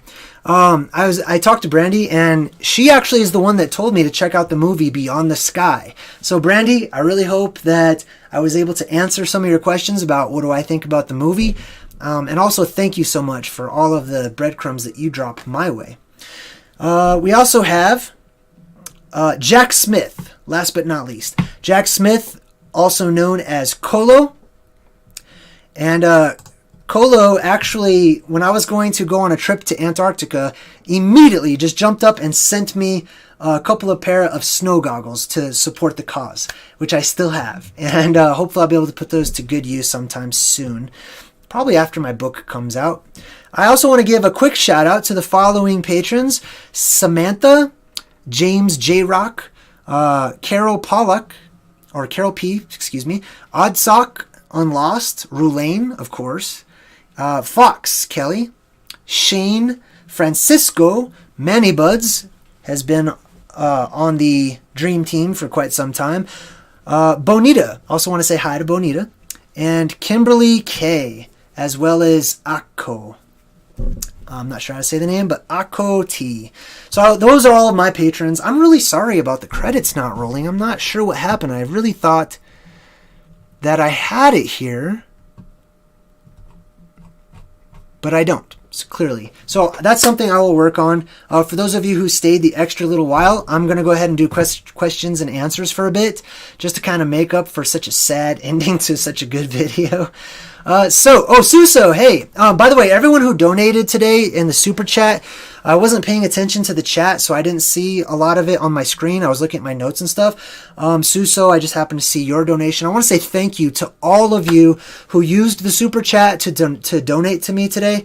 Everyone who supports what I do, even if you're just saying thank you and you're sending something on the super chat or PayPal or whatnot, that goes a long way in my life. And I'll probably do a video about supporting your local truther.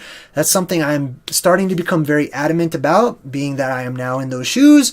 And that type of stuff means a lot to us. Now, that being said, that doesn't mean that we don't appreciate equally the viewers and the subscribers and the comments and the people in the chat, everything. Yes, absolutely. I respect and admire all of you for everything that you contribute. But I do want to give a special shout out to Suso. I just happened to see your comment. And he says, great show, Jay. I learned a lot. I really enjoyed your interpretations and explanations. You wouldn't believe how many Mandela Effect references were made. I'm just saying. Suso happens to have written a book about the Mandela Effect. So if you would like to buy it, go to Suso and check that out. Let's see. We also have Leanne, who says, hey, Leanne is awake. She says, great work. Hype Hillbilly says, I'm glad J Dreamers is getting big. I have been a sub since 3,000 to 5,000 subs. Well, I'm glad to have you, Hype Hillbilly. And Candy Jones says, play a game. I think I read that one. J Dreamers, talk about the eclipse. I'm sorry, I don't have enough information to talk about the eclipse. I'm not sure what you mean by that. Keep in mind, I don't watch the news, so I have no idea what's happening in the news these days. Lootable Corpse, that's funny, says, J Dreamers, hey Jay, great talk. How does Quetzalcoatl relate to Enlil and Enki? That's a great question. Quetzalcoatl is the plumed serpent said to return, as is the major gods of major religions. So basically they're all one and the same.